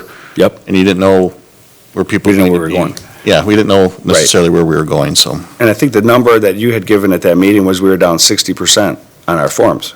Yeah, I don't remember. It was a significant. It was a significant amount that we have recovered in the last 6 months. So I think that the administration has done a lot of work to get us back so we can identify those students that actually need that help, both in the lunch and the food and in the educational funding at the schools. So, do you have a question? Okay. Even though I would think the federal government would be probably not even looking at this year or last year when they determined Title I funds for next school year. And to be fair for all districts throughout the country, I would think that they would be looking at data that was prior to that. What they did was they took a snapshot on March 13th. A lot of stuff changed between March 13th. That's the problem I had. 2020. So the problem that I had with the way the federal government was running it is when you take a snapshot on March 13th and then you have a whole bunch of unemployment after that, that's really not a good way to do it. So it was my view, when I heard that's how the federal government was doing it, it was unbelievable to me that they would make a decision like that. And I don't know what we knew. Well, we didn't know. Right, no, I totally understand that, but that's essentially what happened. They gave us a snapshot on March 13th, and then. I don't know if we knew they were going to look back 2 years or not. Right. So if we would have been collecting those forms, if the federal government would have said, hey, you know what? You've got to collect those forms, we would have captured a lot more students that were at risk because of unemployment. I mean, look how many restaurant workers were laid off. We missed all those children and distribution of resources in a year and a half because of our snapshot. And I believe those same families are within these 8 attendance areas. I have no doubt that they're in those 8 attendance areas, but I want them to fill the forms out. And you know that. We've had that discussion. I know. I want them to fill the forms out because I want the resources distributed. If we just offer free breakfast, like Mr. Clark said, we won't be distributing the resources where they need to be. But you just said that the program, the free and reduced lunch applications are up to speed. So why wouldn't they be up to speed at these other 8 sites if the breakfast program was offered? If everything is up to speed at the other sites, why wouldn't it be up to speed at these 8 sites too? It probably is up to speed at these 8 sites, and it's been my understanding that the way that breakfast was decided, and my understanding being 15 years on the board, that free breakfast was decided by wasn't it percentage of free and reduced? My understanding is, and I'm guessing this, it was probably, you need a certain percentage of free. Darren? You need a certain percentage of free and reduced lunch kids at a site to make breakfast viable financially. So I'm assuming that's how we ended up with the 8 schools that. yeah, right. There's a certain percentage. My assumptions were under that percentage still. I would be willing to bet that there's, say, Rose Glen, that there's probably a higher percentage at Hatfield than Rose Glen. That's why, you know what I'm saying? So we could definitely get the percentage. I'm sure you could run that number for us. Right, Darren? And all those schools. We could run it by school. Yeah. Or you. And find out where we are. I think that'd be a great one to hit and see where we are, because maybe we might want to rebalance that. I guess to me, that doesn't even matter. I mean, the vote was 5-4 to implement the seamless summer option, and we're not doing it. Well, for me, I would have to agree with Mr. Clark. I did not And I did change my vote. We all changed our vote. Well, 5 of us changed our vote. I did not change the vote to change the service model, though. And I that was- didn't change my vote. I changed my vote because we were going to have quite a few kids that weren't going to have a meal waiting for them if we went back. Right. But I didn't change my vote to change the service model at different schools. So, and I can't speak for anybody else. Right. That changed their vote that day, but you know why I changed my vote. And Mr. Clark knows why I changed my vote, so. And I'm go on. just saying it was in the motion that we'd be implementing the seamless summer option, which offers 2 meals a day, up to 2 meals a day to every student within the district, and it's not being done. And I wouldn't want to be the person that goes back to these 8 schools and the attendance area, the staff, the parents, and the students, and try to explain why, because I don't think it would work. But just to be clear, Greg, you're referencing the recommendation from the administration. The actual motion, there was 2. The first one was simply to rescind the board's prior action in June. The second one, and I'm going from our minutes, to implement the federal seamless summer school option, including open and restricted open sites. Government and the seamless summer option will be for the 21-22 school year and end on the last day of school for the 21-22 school year. It wasn't the recommendation. Right. This is the actual motion. Right. I That think maybe doesn't that's, say breakfast or not. I think that's where the confusion maybe is So lying. I don't know. that's up to interpretation, and if I was a parent of a kid at any of these 8 schools, my interpretation would be that it does apply to me. You know, I guess as a educator and a principal for 38 years, I would always go to the wall for the kids, give the benefit of the doubt to the kids, and I just find it appalling that we're not doing that when we're allowed to do that. The $325,000 that we've lost, is that just this school year, or was that That's the last, sum of since this all started. so the year and a half? Yeah, about 18, 19. Yeah, probably. That range. I just see it as a directive to administration, passed 5-4, and administration has not implemented the program fully in these 8 attendance areas. And, you know, I see that as insubordination. I guess I take offense to that when I have one of the people who voted to do it clearly stating that wasn't their interpretation. That's my interpretation. So that's the perfect demonstration of where my office sat. So you might want that, but when we have just with only 5 board members here, you guys have a different, if it was an 8-1 vote, I think your point's different, but when it's a 5-4 vote and one of the 5 is saying that wasn't what I meant to do, I guess I don't feel I'm being insubordinate by following, to me, the default, what have you been doing for, It was never in the motion. well, you and I, we've been disagreeing on this for months, so I'm not surprised by that, but, And but to call it insubordination, I think is completely unfair. that's your opinion. But someone needs to explain it and go out and meet with these 8 schools and tell them why their kids are not getting free breakfast when they have had a lot of hardships as well. A lot of teachers are supporting these kids with breakfast. Parents are donating money. None of this has to be happening. This, to me, is a no-brainer.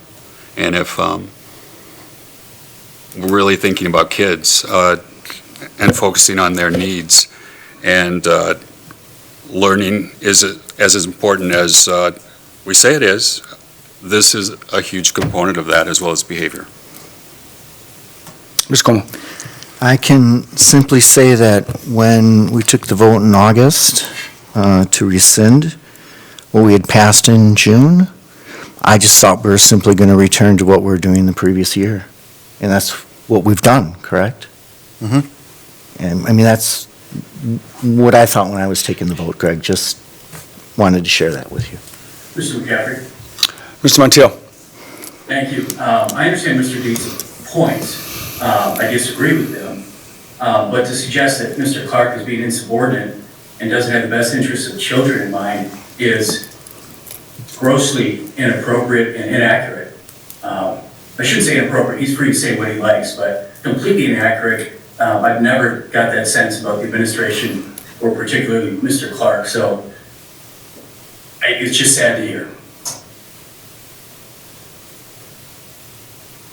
And that comment's not just for Mr. Clark, that would be for Dr. Siebert, too. Mr. Reincheck. Same response. Thank you. Thank you, Corey. Thank you. You're welcome. Greg, when you said you talked to 50 people on each of, did you say in each of those schools you talked to 50 parents? Approximately. 50 parents? Or staff. 50. So you talked to 200 parents. Did any of them talk about the waste? No. That's a pretty selective group you got. Have we talked about the waste? Have you guys done any, Sherry or Mr. Clark, any speak of the waste? Because that's what I hear. And I can just have them come and talk at the next meeting, unless you guys have done some work on that. Well, with more meals, there's more, so we have heard there's more waste. I was asked about looking at our bills for waste management, but waste management service has been so sporadic and pickups are so, it's just not a year that you can compare. And I know that may sound silly, but the city's having the same issue with waste management as well. So it's hard to get any firm data on that, but we can look into that more if the committee would like. Yes, please. Mr. Dietz. And then as a follow-up to the spreadsheet that Sherry so nicely put together, what's administration's plan to move forward with continuing to communicate with the food service suggestions as well as the potential volunteers from people like the food pantries and the hunger task force? Yeah, we can re-engage those people. I don't have a problem with that. The initial phase of what we tried to do was really look at things internally. What were we doing, things that we controlled? And from that, we did things such as, and now it won't hit until next fall, student or parent enrollment, not packets, but the forms will actually be better incorporated into that process, so more eyes will lay on that. We did some other things in terms of the collection of the forms and things like that. So it really became a very internal review of what we were doing. But if we want to, start those conversations about how those groups can help us, I'm fine with that. And then maybe just one more thing. I'm looking at the websites from these schools that aren't getting it. Breakfast is not provided here. Maybe something like breakfast was decided not to be provided here.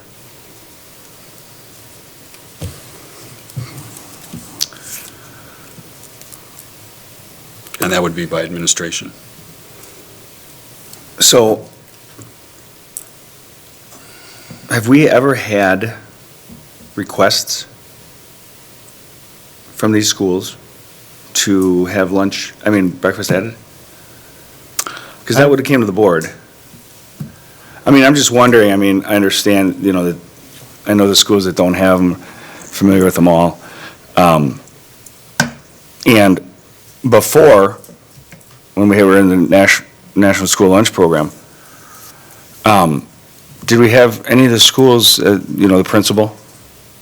Let's go with the principal, because that's going to be your first point of contact from a parent. The parent would call the business office and say? We had one school. One school requested, out of the 8? Okay. And was that request done by the principal?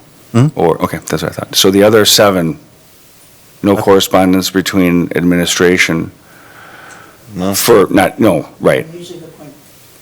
I'm usually the point of contact. Yeah. And I've only had one school reach out to me prior to the pandemic about breakfast. Okay, all righty. Yeah. Mr. Dietz. Out of the 8 schools I've talked to, 6 principals. They are all in favor of the program. They see the need in their school, and they would love to see it implemented as soon as possible. I guess I'd love to see a request then. Maybe that should be offered. Sometimes. A lot of times the principals request things that aren't Sometimes people don't necessarily always come offered. to administration. Sometimes we have to ask the question. When I'm talking about the principals. Right.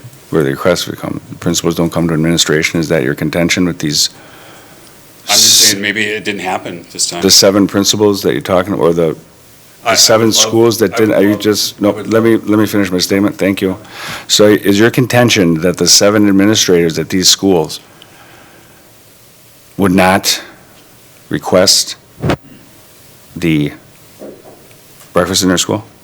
Because we haven't received it yet, so. I would bet that if it was asked of the schools, that every single principal would be advocating for the students in their schools and would say yes, they would love to have the program in their school and as soon as possible. Mrs. Weincheck. Thank you. So you're saying that the leaders of the school, who know the parents and who know the kids and who see the teachers, if they're struggling to make sure the kids are eating, they would not speak up and say, we need help? That's what you're suggesting, as a former principal. I didn't say they wouldn't do that, but maybe they've never been asked. Well, I mean, so what would be the difference? we get asked for a lot of things, needs and all sorts of things come our way. That's a pretty big need if that's what they have. If it affects all the behavior and academics of their kids and they're seeing them failing, wouldn't they reach out? And what would be the difference with administration reaching out and asking them? I guess it's the school's responsibility of the leader of the school if they're hand in hand Even though the in that district is school. making the decision how this is being implemented. Why is a PTA member asking for food versus the principal? I'm not understanding that, and I'm not understanding why you're justifying that. Since this is a finance meeting, I want to clarify my 200, it was 400 people you talked to. And what other question did I have? Oh, Sherry, can you just tell us, what is the breakfast? What does it consist of? I've been told that it's not very healthy to begin with. Strudel, Pop-Tarts, a lot of sugary things. So are we talking about fruit and what are we talking? Depends. Pre-pandemic, when students would go down to the cafeteria to get their breakfast in advance, was hot breakfast sandwiches, things like that, a wide variety of things. Once the pandemic hit and we were putting breakfast out there into breakfast in the classroom to try to keep kids out of the cafeteria and to keep everybody safely spread out, it had to change to more convenient foods, things that could be easily distributed without having to be reheated in the classroom. And so, yes, it's changed more to granola bars, cereal boxes, muffins and string cheese, things like that. So we would assume once, if we got back to any model where they were eating in the classroom, we'd go back to more breakfast sandwiches and things like that. But in the meantime, that's what they get. And there are supply chain issues, like they want to get more cereal so that they can eat cereal. They can't get it. I mean, they're just not, it's not available. So they get a lot of substitutions for things that they're trying to order. And so, yep, I would say there's more sugary things in that because that's what's become more available on the market for them. Has the quality or offerings of the regular lunches decreased as well? I would say prior to this year, it was more limited. I don't want to say quality was worse, it was more limited on what they were able to get. This year, since we're back into eating in the cafeterias and things for lunch, they're back to their normal options and being able to have choices. Okay. Some of the things I've heard were just as the kids are leaving school and there's just stacks of the styrofoam containers, just people saying, please take this food, take extra, take them home. And they're trying to get the kids to take them home so that they're not thrown away and wasted. And even when the high school kids come and work out after school, they're given, here, take some food. It's just going in the garbage and it's just heaped up. So I would think at a school, if it's 10% free and reduced, if some of these schools on this list are only 10%, that means 90% of those parents are supplying breakfast to their kids and can, then if they're all offered the free breakfast, I would think that there would be a lot of waste. So I just really want to report on the waste. Can I ask here, is that observation this year with the being handed? Because I can see that last year, we were allowed to give meals for weekends, holidays, and things like that. So when we were in the hybrid model, on certain days, kids were able to, they were handing kids meals as they left for the day, for the days that they would be off, and for the weekends. And so that was happening last year, but this year, under the SSO, we're not allowed to provide meals for weekends or holidays, only for days that students would normally be in school. So if that's happening this year, that's news to me, and I would like to try to find out why. Okay, I know that after school, one of them with the after-school kids and the high school, just the waste paper basket full of, or I should say the big ones, full of the food, and them just saying, take this, and it's all just like donuts and streusels and cinnamon buns, and just the sugary things that are just being wasted. The one that was given at after school to the younger kids was just like containers of peas, and like the kids are like, I don't want these peas. So, you know, like if you can get a little thing of applesauce like that, but it was peas, and like nobody wanted them, so they were just containers and containers of these sides that were just going to go in the garbage. Yeah, we'll bring back some information on that. Thank you. There's no public comment. Can you make an exception? Nope, I can't, because then everybody would make an exception, and I would be the, you know, You're following board policy. yes, I'd be the scapegoat, going against board policy, sorry. So, say that, what would it look like with breakfast at these 8 schools when we go back to the National School Lunch Program?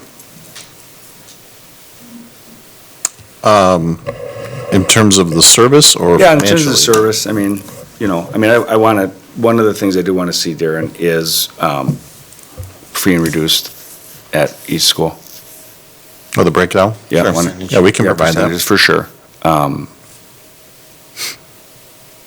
Mhm. And that, I think that would give us a good picture of what it would look like at these schools, going from all free breakfast to when we go back to the National School Lunch Program, where we got, 2% free and reduced. I mean, that would be, what would be the feasibility then? What would that look like for Aramark or whoever? Oh, to host, to actually offer it. But a school that has a very low percentage Yep. of free and reduced lunch when we go back to the National School Lunch Program. Okay. I mean, the bill that was going to provide free lunch for everybody in perpetuity died in the Senate as part of the Build Back Better plan. It didn't pass, so there's no plan to continue at the federal level right now. So when we do go back to the National School Lunch Program, I would like to know what that would look like. And I think that would really prove itself out when we find out what the percentages are at all the schools. I'd love to know at all the schools, not just those 8, all the schools, Darren, because I'd like to know if we're offering these programs at the appropriate schools. Mr. Dietz. And I guess I'd just like a survey to the parents of these 8 schools to find out if they'd be interested in the breakfast program. I think we owe them that opportunity, because I feel like a lot of them have not been informed of what's going on here. Mr. Como. I think one of the key points tonight that Darren was talking on was program versus model. And, what is the difference? And what are the differences? And if you want to go into that now, that's fine, but it looks like we're going to come back with some more information here. I'd like to have a better understanding of the delineation between the two, because it seems like it's a play on words, but I don't think it is. Okay. So I'd like to have all have a better understanding between the two, the difference between the two. And where we had been in the past. Historical view. Mm-hmm. Yep. Heard any other? Mrs. Reincheck? Just have one more. Yes. And when we're asking parents if they're interested in free breakfast, maybe we could ask if they need it. Because interested, if you asked me, hey, are you interested in free dinner? I'd be like, sure, but there's no history or there's no rationale around it.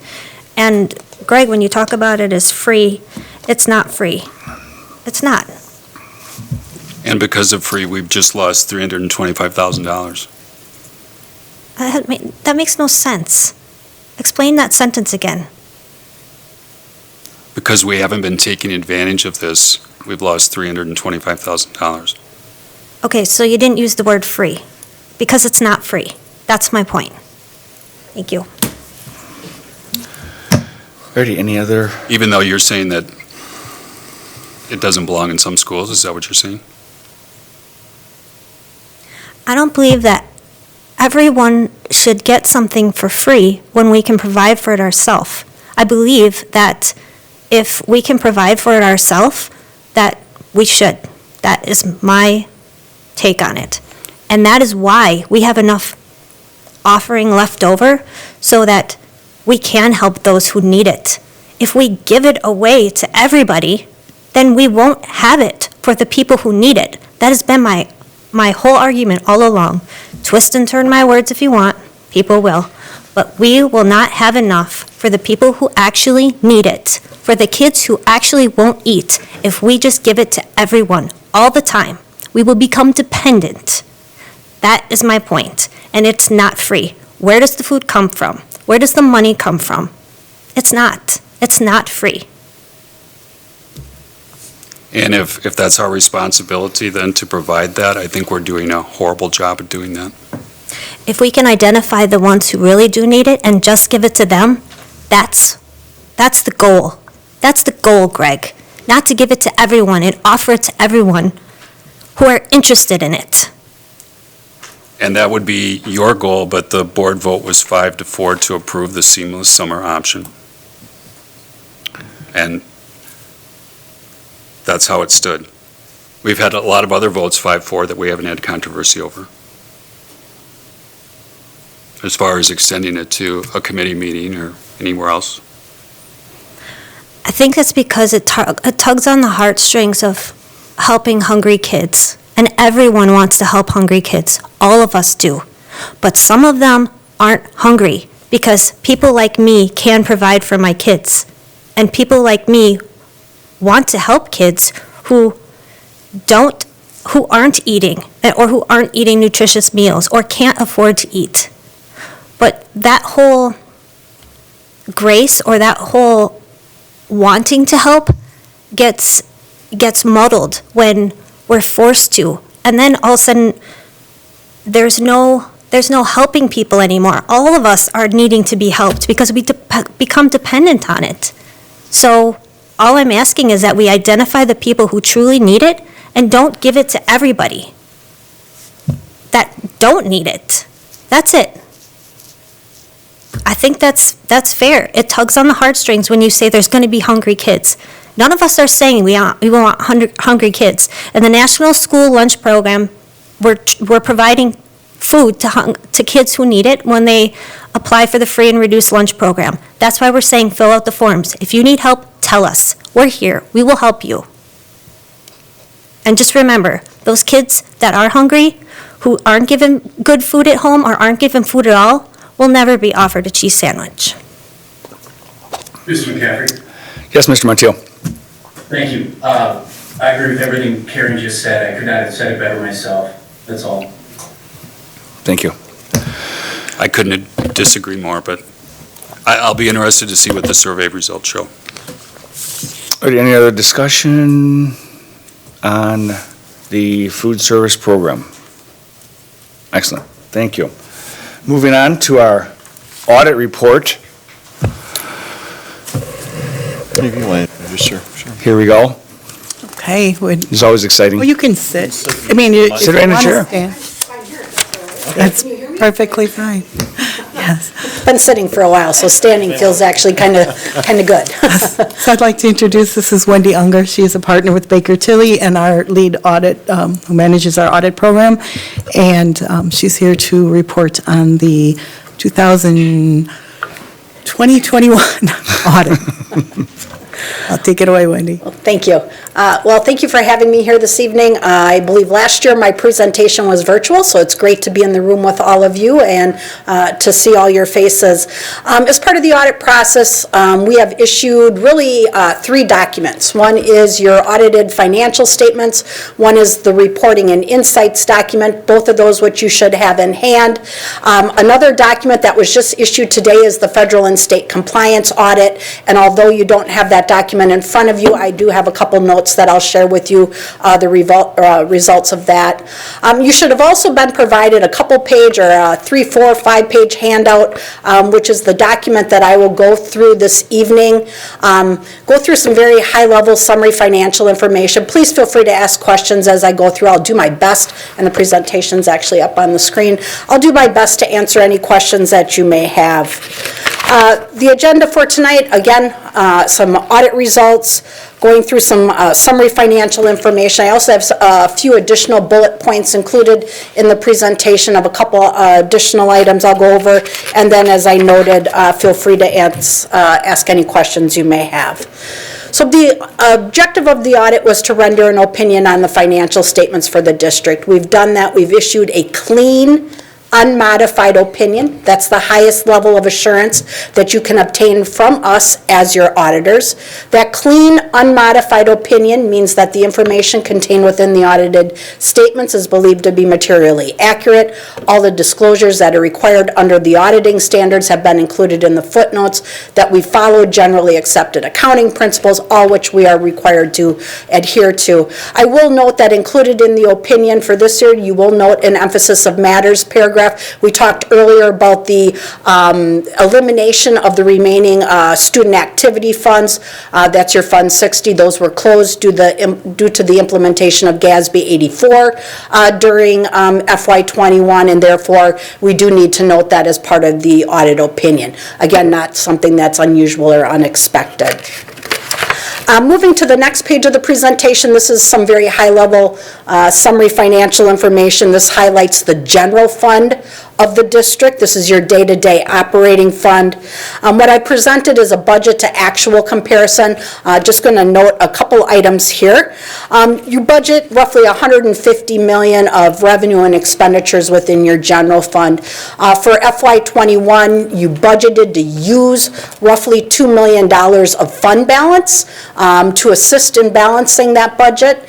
But overall, for FY21, the general fund actually added to its fund balance almost $4 million and ended the year with $49.5 million of fund balance available for the district's needs. That $49.5 million of fund balance that's included in your general fund is broken into 3 pieces.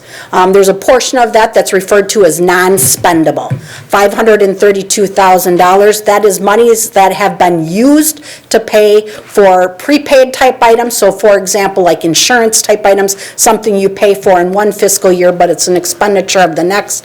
And also for inventory, supply-related inventory.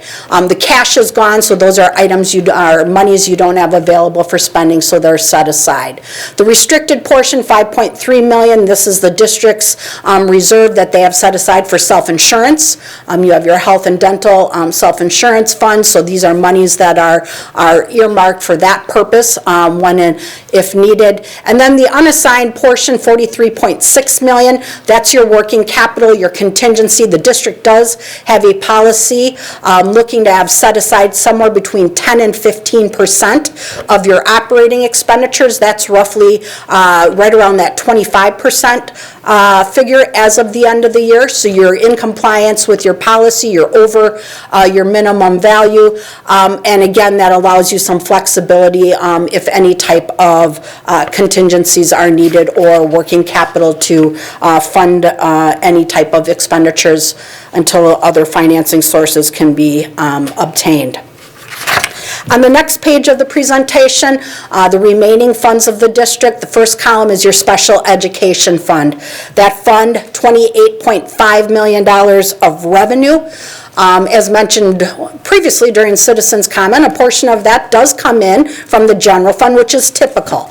Most of that funding is split between federal and state funding and local funding. $18.6 million of that $28 million comes in from the district's general fund. The remaining portion is federal and state funds that are obtained for your special education program. That fund had equal expenditures, had zero fund balance, and that is required per DPI guidelines. That fund cannot have any fund balance. Your next column is your referendum capital project fund. The only revenue source that exists within that fund currently is $441,000 of interest earnings on monies that were in that fund during the year. You spent $31 million on the various referendum capital projects during FY21, so you used a significant portion of fund balance and had $3.8 million of fund balance as of the end of the year available for remaining project costs. The very last column that I presented here is titled non-major governmental funds, and these are found in great detail towards the back of your audited financial statements, but I've broken out below that top portion the projects, or the funds I should say, that are included within that activity. You'll note those funds in total $27.6 million of revenue. Keep in mind that a portion of that is debt. Your debt service funds are included in there, so there was borrowing done during FY21 of $5.1 million to pay debt costs. You also had $11.3 million of taxes that were levied and collected for debt service purposes, so a good portion of that revenue is related to debt. You had $24.9 million of expenditures, 17.5 of that is again debt related. So you levy your tax and you pay your principal and interest, both are included in that column. Overall, the funds in that column added almost $3 million to fund balance, had $11.2 million of fund balance as of the end of the year, and as you can see down below, those are the fund balance in each of the various funds. So I'm not going to go through those in detail. You can see the activity, but this is your capital project funds, your debt service fund, your food service fund is included in here, your gift fund, which is your donations fund, your Fund 21, and then your community service program, which is your Fund 80. So again, those funds, $11.2 million of fund balance as of the end of the year. On the next page, this is some other information. Just want to call out some information that is, I believe, important for the committee and the board to be aware of. Your capacity and ability to borrow. You have the ability to borrow a percentage of your equalized value that equates to a lot of money. Millions and millions and millions, almost billions of dollars of ability to borrow. The district had outstanding as of the end of the year $38.1 million of general obligation debt, so your capacity to borrow is significant for any future projects. Total OPEB liability, your Wisconsin Retirement System pension and your single employer pension, all three of these have extensive footnotes. All three of these activities are based on actuarial data. Two of those are provided by district actuaries. The Wisconsin Retirement System is provided by the actual systems actuary. The activity that's included within your audited statements, your total OPEB liability was $47.7 million as of the end of the year. Keep in mind, those are your other post-employment benefits, so those are benefits that are paid to your retirees. That liability saw an increase of roughly $5.5 million. Over the previous year based on the actuarial data that was provided. You paid down roughly $2 million during FY21. You do that on a pay-as-you-go basis, and that's where the costs that were associated with that liability. The Wisconsin Retirement System pension, that's actually an asset. That is the district's proportionate share of your participation in WRS along with everybody else's. So all the school districts in the state, all the municipalities in the state, you have a very small portion of that activity. As of 12/31/20, when that data was evaluated and included within your financial statements, the plan was actually overfunded. So when the plan is overfunded, you show an asset on your statements. When the plan is underfunded, which it does swing based on market, you would show a liability. But the last couple years, the plan has been in a asset position. The asset that's recorded on your books is roughly $33 million. As of the end of the year, that's not money you're going to get. It's not money when it's a liability you owe necessarily, but again, it is a required presentation based on a governmental accounting standard. The last, single employer pension, that's your stipend plan. That liability as of the end of the year was $1.3 million and increased roughly $150,000 over the previous year. The last item I note on here is the federal and state compliance audit. Again, that is the report that was issued today, and the reason for the lateness was there was a late program that we determined needed to be tested, the state transportation program, so there was a delay in us getting through that work and issuing that. To put in perspective, the district expends roughly $12 million in federal funds, $73 million in state funds. Because you expend over $750,000 in federal money, you are required to have a uniform guidance audit.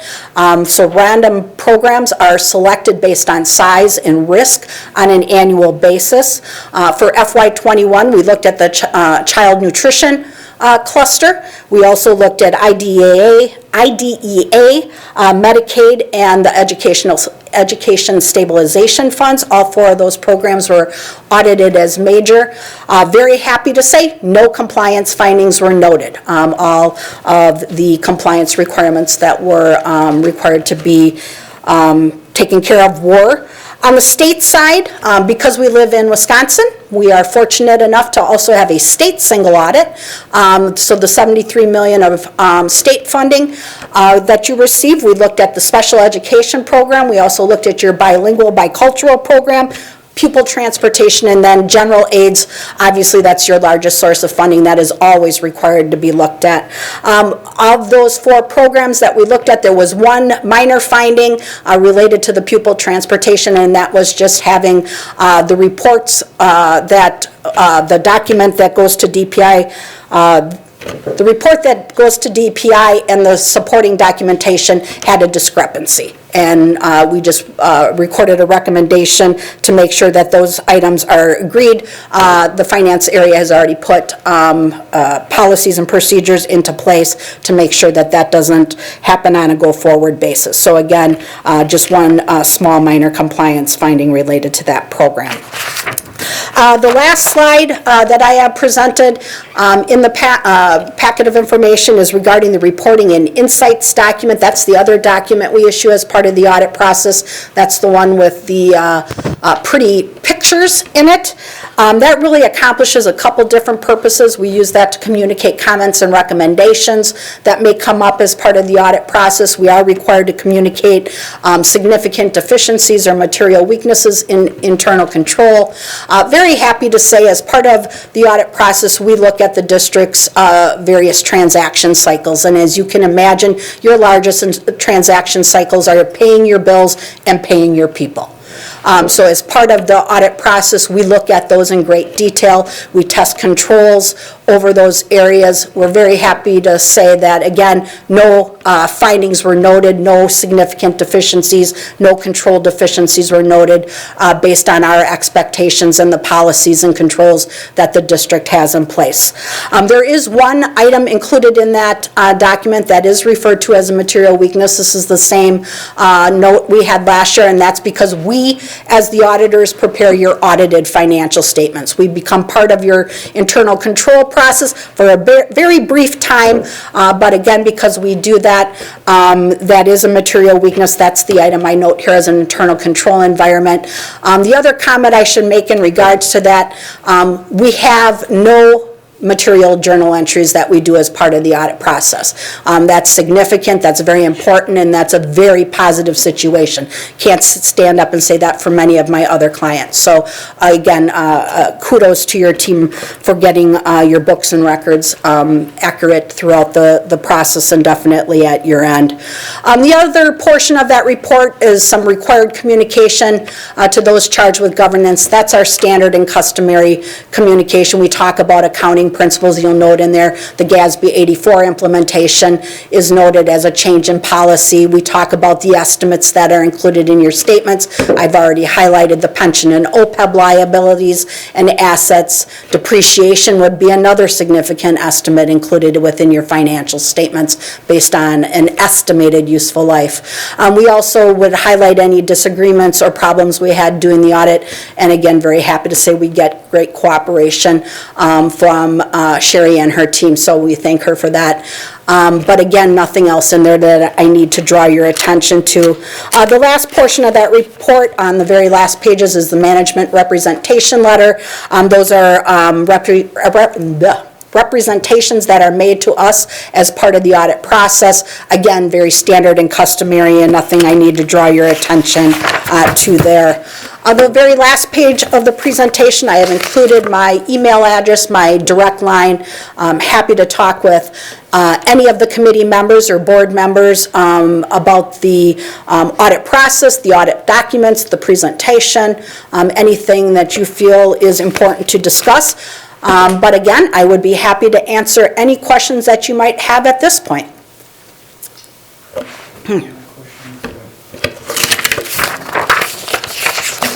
A couple questions, couple comments.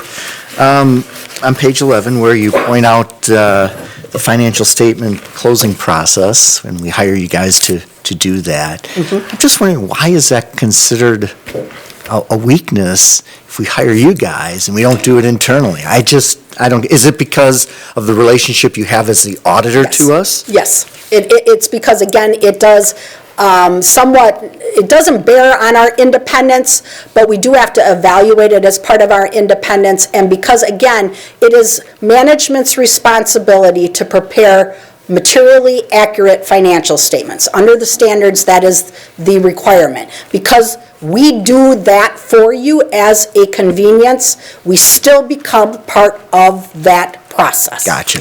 So, I appreciate again, that explanation. And to address that, you really have to look at the cost benefit. Doesn't make sense to have somebody on staff that can prepare the statements with all the required disclosures. It goes beyond numbers. It's got to be the footnotes and everything. So what do you think that dollar amount would be if we had an internal person that we hired for that? Just that? Or do you think that you'd have, would you need a full FTE for that, or could we have someone come in maybe from a different accounting firm? You could. I would say that probably cost you, I'm guessing, estimating $25,000. $20,000, $25,000. I appreciate you putting that in perspective for us. And Wendy, just, it's not unusual for a district to have this. We're not alone in, because we don't have, school districts, especially picture a small district where you have maybe a bookkeeper, you just don't have the resources and that knowledge base to perform that function, so. Sure. I have 11 districts and 10 of them have it. And the only one that doesn't is MPS. Okay, I appreciate. So to put that in perspective. Yeah, appreciate that. Then on page 18, you start to talk about the accounting changes coming down the road. And one really pertains to us. We do have some leases. Can you fill us in a little bit on what the requirements are going to be for keeping track and reporting? Yep, so GASB 87 is changing the way that leases are accounted for and really putting them onto your balance sheet. So you're gonna have a right to use asset and you're gonna have a related liability. Right now, those leases, for the most part, unless you're buying some type of capital equipment, like operating leases for your copiers or something like that, are just an expense that run through your income statement on an annual basis, and there's really essentially no additional disclosure. GASB 87 requires you to inventory every item you lease, no matter what it is. So vehicles, copiers, laptops, buildings, whatever it may be. So the hardest part of the standard, in my opinion, is developing an inventory. Because you need to go district-wide and look at everything. Does it also include us leasing out our buildings? Yes, Okay, so in yep, both directions. It's both directions. Okay. It is both direction, and it applies to anything that is a year, longer than a year lease. So the good news is if you lease your facilities and you do it on a one-year lease, that wouldn't be applicable. Because that would If you be an do it on a expense. 5-year lease, then you got to consider. Because it's more like an expense? Is that- Yes, It's yes. treated that way? It doesn't raise to the level of a lease that has to be evaluated for that standard. Once that evaluation is done and it is determined whether your lease activity is material, then you need to go through the gyration of recording it on your balance sheet as an asset and a liability. Now, keep in mind, this standard has no implications on your day-to-day operating funds. So your general fund, all your funds will function as normal. These are on those top side statements where I mentioned you have an asset for WRS, and you have all your capital assets recorded, and your debts recorded, the full accrual statement. So the hard work, in my opinion, is that inventorying and assessing what is the dollar value of the leases the district has. And then after that, it becomes more of an accounting gyration. And how long does our district and every other district have to come in compliance with that request? This year. Oh, okay. It's here. And we have. You'll be busy. We have started. You're already busy. We have an extensive inventory already. Thank you to Amy Holly, our district accountant, who's run point on this and started collecting and documenting all of our leases. Okay. I also noticed one of the references that you had to reopen, recover, and reset with respect to COVID, and offer services. Your firm offers services along those lines. Have we looked at that model at all? Have we needed any guidance on that? I'm just... And I think, again, the discussions that you had, to put that a little bit into perspective, that's really looking at where were we, where did we go, and where are we going into the future? And I think, our clients we're seeing have taken a very proactive approach because they've had to, from the standpoint of the various federal funding mechanisms that they've all gotten, and the need to spend those in accordance with the requirements. So, there are definitely additional services out there, but I think, again, the district is doing a great job of looking at the various aspects of what the recovery is, that needs to be done for the district, just by the discussion you had tonight with the Esser funding. I appreciate an outsider's view on that. I mean, we get pretty entangled in all the detailed discussion, but we don't have the perspective that you have of multiple districts. And Sure. So I appreciate that. Thank you for sharing that.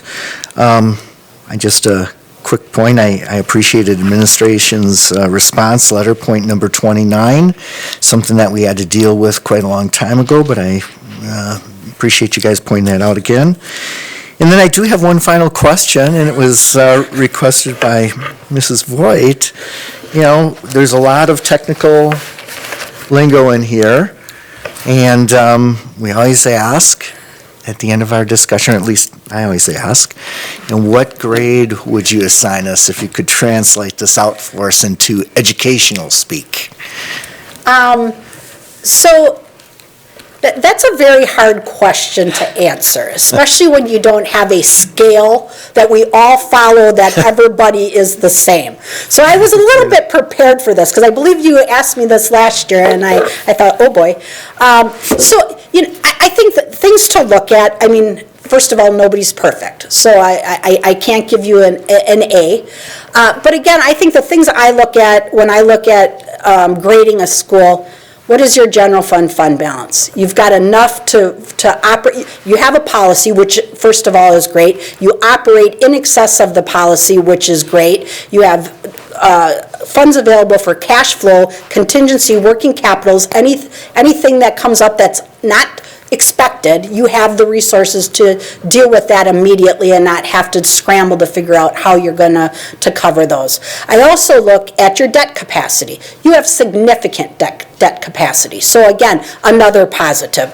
So general fund balance a positive, your debt capacity is a positive, your outstanding obligations from a debt standpoint, which factors into that debt capacity, is also a positive at 38.1 million, I believe is the number I quoted previously. I also look then at where would I, if I was going to focus on something, what would I take a look at? And those would be probably your benefit-related liabilities, your OPEB costs, your stipend pension obligation. Those are things that are numbers that continue to grow on an annual basis. And do you have a game plan to address those over and above a pay-as-you-go? So for example, back in the day when GASB 68 and 75 came out, DPI was very hot on setting up trusts and putting money away, and then districts got smart and thought, well, if I put that money away, I can't touch that money. So, there was a strategy about how that works. So that would be something I would encourage you to discuss, and maybe you have, and to kind of think about what do you want to do with that liability, and do you want to do something different from a funding standpoint. So that would be one thing I would say I would take a look at. Your stipend pension obligations, a little bit over $1 million, and although that's a large number to all of us, to the district it's not significant in my opinion from the standpoint of how are we going to deal with that. That is something you could pay. What is our number at for the OPEB obligation? 47.7 as of June 30th, I believe. I should probably look at my notes instead of. When that GASB first came out, I think our liability was $295 million. And I'm going way back, but we have addressed that quite well. So that's a pretty decent number from my perspective. Sure, and I wasn't privy to the $295 million. So you've obviously made great progress there also. That was well before our time as your auditors. Made some changes in some of the programs. Of course. And then, I look at your remaining funds, those other non-major governmental funds, your food service, your community service. When I look at the debt service fund, your capital project funds, you have money set aside in a long-term fund for your capital projects, all very positive. So I would say, if I had to give you a letter, I would say a B+. Okay, fair enough. But, yeah. Appreciate that analysis and then bringing it back around into our. Yeah. A B+ from someone who probably doesn't give out an A, right? Just a curve in You'd have to be place. perfect, again. Right. They have to be perfect. Well, this particular responsibility of the board, we hire you to come in and take a look to assure us as a board that there isn't any fraud going on, and there's a number of tests that you do to assure us that the numbers that this team presents us with is accurate. Correct.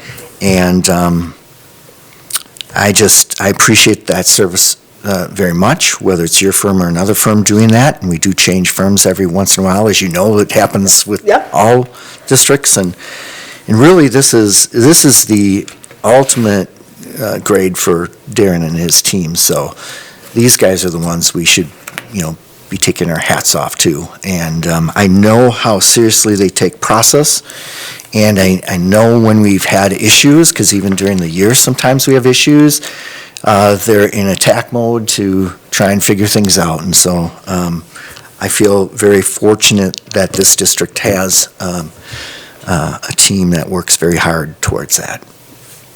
Great. Just going off of the comments about the additional services, Wendy and her team is also a resource to us throughout the year on, especially through Esser and prepaying debt and how do we handle this and that. So it's not just once a year that we see her, it's a constant flow of information. And I'd just like to repeat that the work that Sherry and Amy do to get this audit ready to roll and have it be ready and make it so Wendy and her team are here as little as possible, not to be, it's not personal, it's just business, right? We're not loved. But, Yeah, we've really got it down to a pretty nice system right now. Well, and when you do audits, sometimes you have disagreements with administration, correct? Of course. And, how that's handled is also reflected in your report when those differences come about. And I believe there were no differences, right? No. In this No, report? I mean, and definitely as part of any audit process, you're going to have discussions about how something was treated or how something was recorded and why we may think it should be this way and why management, and we ultimately always come to a conclusion that is very easily reached. It's not at all adversarially reached. So again, no. And you're required to report to us if you feel there is something that doesn't seem quite right. Correct. That difference of opinion should be. Correct. And you wouldn't have heard that tonight. You would have heard that a long time ago Okay. had we had issues. Okay, well, I appreciate that. Yes, though. So yes. I need to know. It's not something we wait till I'm I standing need to up. know that if it Correct. does get to the serious level, you're going to be telling us. Of course. Okay, fair enough. We are required to. Any other questions for Wendy?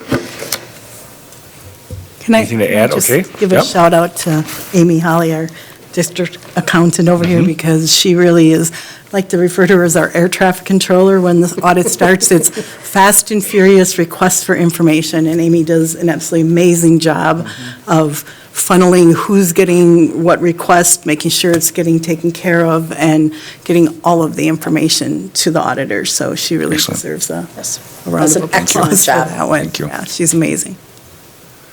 All right. All right. Thank you very much. Thank you. All righty. Next up is the district fundraising. Yeah, this is if you guys want to come up to the table, this is just a follow-up to the conversations that, I think this is their third appearance in front of the committee, and we just wanted to come back and provide additional information and answer any questions you might have on where we are. So I'll turn it over to, I don't know who's leading this off, but. Good evening, everyone. Good evening. Welcome. Thanks for giving us the time to talk today about the facility improvement plan. Oh, is it turned on? Is that better? There it is. Again, thanks for giving us the time to talk today about the facility improvement plan. Tonight, we hope to both revisit and update you on the work we have started as part of the process. That's going to include taking a look at our improvement progression and rationale document that we created. Reviewing the process. You can go to the next slide. Jesse, you have it up? You got it, Dan. Reviewing the process, primarily looking at the presentations at the F&F meetings. In October, we shared the intent to explore this process and followed with developing guiding principles that really are going to drive our work and framing the scope of our work. In December, Brian and Kyle laid out guiding principles and next steps. Those steps included completing work on district-wide facility assessment, reviewing policy, and setting a priority sequence for upcoming potential projects. That work we hope to detail a little bit more today. We feel it is really important to maintain our focus on the guiding principles that were laid out at previous meetings. These have been a major part of the work as we have looked at our facility assessment. During this work, we made sure to focus on the 5 principles: safety, legal compliance, functionality, shared advantages, and then instilling pride in our schools.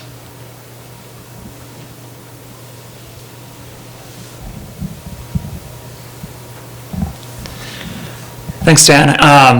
As we look at what we really are talking about with implementing this process, it really is a committee process. So while Dan and Kyle and I have come up with our list of dreams and projects and issues that we face at our schools, especially in our athletic facilities, we do kind of really enjoy the opportunity to work with Kyle McCarthy, with Darren Clark and a broader group to get a little bit of feedback. I mean, we each have our site bias, and I think we work really well together. But it is nice, and you'll see as we get to our grid, there are times where things are a little bit outside of our own expertise, even in terms of what really the scope of work would be on a certain project, and how much we can do internally, how much we would look at what companies would do this. And so Again, we listed out with our purpose that we'd be working together with the facility directors, high school principals, district administration, and look at the scale of those projects and develop a strategic plan, or at least a project sequence, so that there's not just the three of us wrestling over who might get to do the next project. So what we did prior to this meeting was we compiled our list of upcoming potential projects, and we documented connections to those guiding principles. We felt like if we could lay that groundwork, that then that broader committee could come together and really refine that list, which would be our next steps, is to do more of a full committee review involving Darren, involving Kyle, and then really dig into those individual items and prioritize the list. So we can give you a snapshot of that list, and you can see for each school we've got a few of those projects listed. What we as ADs just sat down and our own put together as a priority list. We put some notes in, some potential costs. You can see a lot of the ones that made the top of the list at least checked a box in each different area. And as we got through this process, we felt like as we would bring that to the broader group, we probably needed to articulate our thinking a little bit. So I don't want to gloss over this too much, but the next slide will really show then if we checked a box for one of those items, we then took the next step of listing out what we meant by that, because safety can mean a lot of different things, and it can be a different degree of safety or a more urgent need. I might see something as a need because it could potentially happen. It could be an issue, and then there are other needs that, like this, if somebody comes in, this will be unsafe to use. And I think that's important to differentiate and to document as we're going through it. And so that is a snapshot of just the notes that we put in as we took those and fleshed them out a little bit for our next steps to really, as a committee, work together to say if we're going to be putting some resources towards something, this will be our next item that we tackle. And I think just to piggyback on what Brian was saying and having that consensus about what does it mean to have a safety issue, what does it mean to have a shared advantage, being able to have a common language around these projects, I think helps us to build consensus in an appropriate way. But, Without acronyms? What was it? Yeah. Without acronyms? I can't believe we don't have acronyms yet for this. Just give us a month, we'll be there. But so moving forward, and hopefully you saw in some of the work that these two had just detailed, compared to what we had presented to you a few months back, we started to articulate a few things like whether we thought something in our world was an improvement versus maintenance. And as we looked at the variety of funding strategies that would be available, how did we see it from our perspective being potentially addressed? And so again, we sit in our chair. We don't sit in Kyle McCarthy or Darren Clark's chair. And so coming around this together to be able to have a more broad scope approach to being able to categorize these projects is our goal. And being able to be part of that conversation is something that we really are thankful to be a part of. As we look at these projects, especially when you take in the size and scope of our district, we're looking to create efficiencies. And so we understand that while something might be a greatest need or something might be a great want, if we have ways to be able to save money, if we have ways to be able to capitalize on doing, similar projects at the same time, we're of course going to look into that. And then on the next slide, we just have a little bit of an idea of where we hope to go with this committee process. And so we gave you the snapshot of kind of the top two from each school, maybe not on purpose, but I think each of us have come closer to like a top 10 or so. Not that we were trying to get to that number, but that's about how many fell on the list for each of us.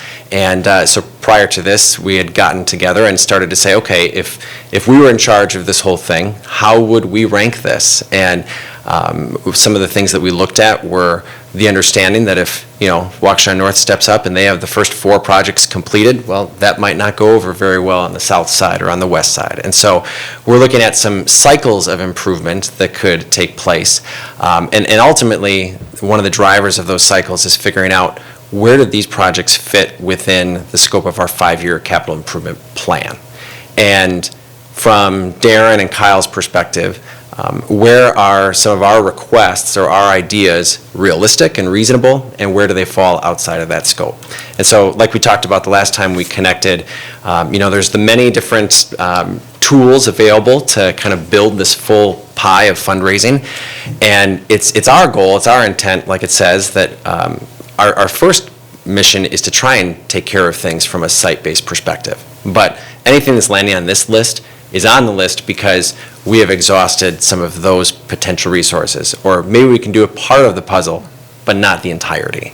And so when we come together, we're looking to figure out how can we merge some of those pie pieces together, again, in a way that makes sense, knowing that every individual project will look different and to an extent should look different. And so whenever possible, we're looking to join those ideas of individual sites, SDW, and the community support. And so on the last slide that we've got the pictures here, so we had shown the last time we were around that we identified some of these as our greatest needs. If you went to the grid that we showed you, the tracks at West and South are in dire need of improvement, and first on the Waukesha North list is a major fencing upgrade from a security and look standpoint and so on. And so we have not just necessarily been living off a spreadsheet, we have also been trying to very much take action in our own regard, and so it's exciting that at this point we've already been able to get to a landing spot with those tracks, for example, where they are ready to go and have those improvements done this summer. And so we've got some, I think in a great way, some momentum and some energy around this work. To me, when it comes to facility improvement, but maybe more so when it comes to fundraising, I think what we're really trying to do is create a clear and compelling vision for our community. What is this going to look like as their students, as their student athletes come through and use our space? There's a lot of discussion about a variety of things that are important tonight. I think for us as educators, in so many ways, we're in charge of moments and memories. And so the way that these facilities, the way that these upgrades can change those experiences and therefore those moments and memories is why this work is important to us. And so being able to launch point off of these projects and get folks excited around town about, well, what comes next and how is that going to look, I think creates a good path forward for us. So this is a good example. North's track was recently done. So people, when they hear us talking about topics, you really need to know what has gone on the last 5, 6, 7 years to give it a fair review. But this is just happened to line up this way, and these projects here actually lined up with what Kyle, before we even began talking, we were already the need for the track replacement, just so we can hold competitions on those tracks and use them for what their purpose was. Happened to align very quickly and nicely for both sides. Mr. Reincheck. Thank you. So what will you do, as track is right around the corner, what will happen this spring with the spots on it like that? What's a quick repair just to get us to summer? Well, that's a fair question. I think we will, as we have in recent years, survive the best we can on it. The reality is that we will not host at Waukesha West any track meets this year. We have turned away meets for these obvious reasons, and our coaches, unfortunately, will do a good job of figuring out how to manage practices. So the timetable of this would be at the conclusion of that spring sports season when it would get done. Okay, because as it stands right now, that it makes it slippery? Well, slippery might not be the right word, but what you see are patches because the surface layer has come up, or maybe cracks have formed on the underlayer.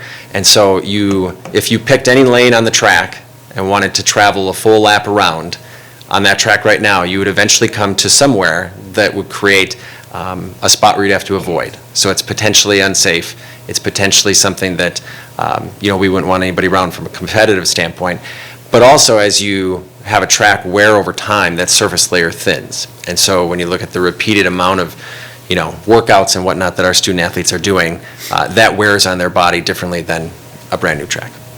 So it's not that the black, I know they're kind of little granules, it's not that the black has come off and the white is exposed and so it's slippery. That's actually a divot? Is that what you're saying? Well, it's the exposure of the underlayer. Okay. Yep. just so people know, we're not talking a complete redo of these tracks. We're not bringing it back down to the base and building it back up. This is essentially repairs where the cracks, et cetera, are, and then a resurfacing of the tracks. Okay, thank you. Any other questions? Ready? Thank you for taking the time to come and talk to us. We appreciate every time we see you. So what's the next step? I appreciate that question. So our goal is to now take that list that we have to be with Darren and Kyle and put things in motion. Okay. And, using our team approach to be able to say, all right, as we move forward and to be, I think, public and out there with it, that this is number 2 and here's why. This is number 3 and here's why. Always with the understanding that it's a fluid process, and again, the way I look at fundraising and facility improvement is a lot of times these things happen where momentum exists and where the funding exists. And so if we have some levers at play that bring support to projects that takes number 6 and moves it to number 3, so be it. It means things are getting done for our students. Excellent. Yeah, I think it's the knowledge, again, not all of these will be fundraised topics. Some of these are maintenance ones, and so now we at least have a list to work from. But it's also allowing the high schools to engage people in conversations with assisting us in funding with your knowledge that there's a method and there's a process. And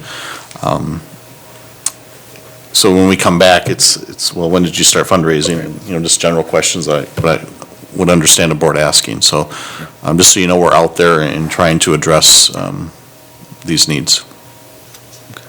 Excellent. Thank you very much, gentlemen. Thank you. Have a great rest of your evening. You as well. Thank you.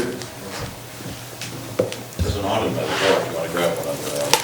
Yeah, it's good reading. All righty. Next up, under discussion information items, is monthly budget report. Okay. So for the month of January, we had our first tax payment for the year, so our local sources were our highest amount of revenues. The general fund portion of the tax collection was over $40 million, but overall, we collected 49.9% of our tax dollars.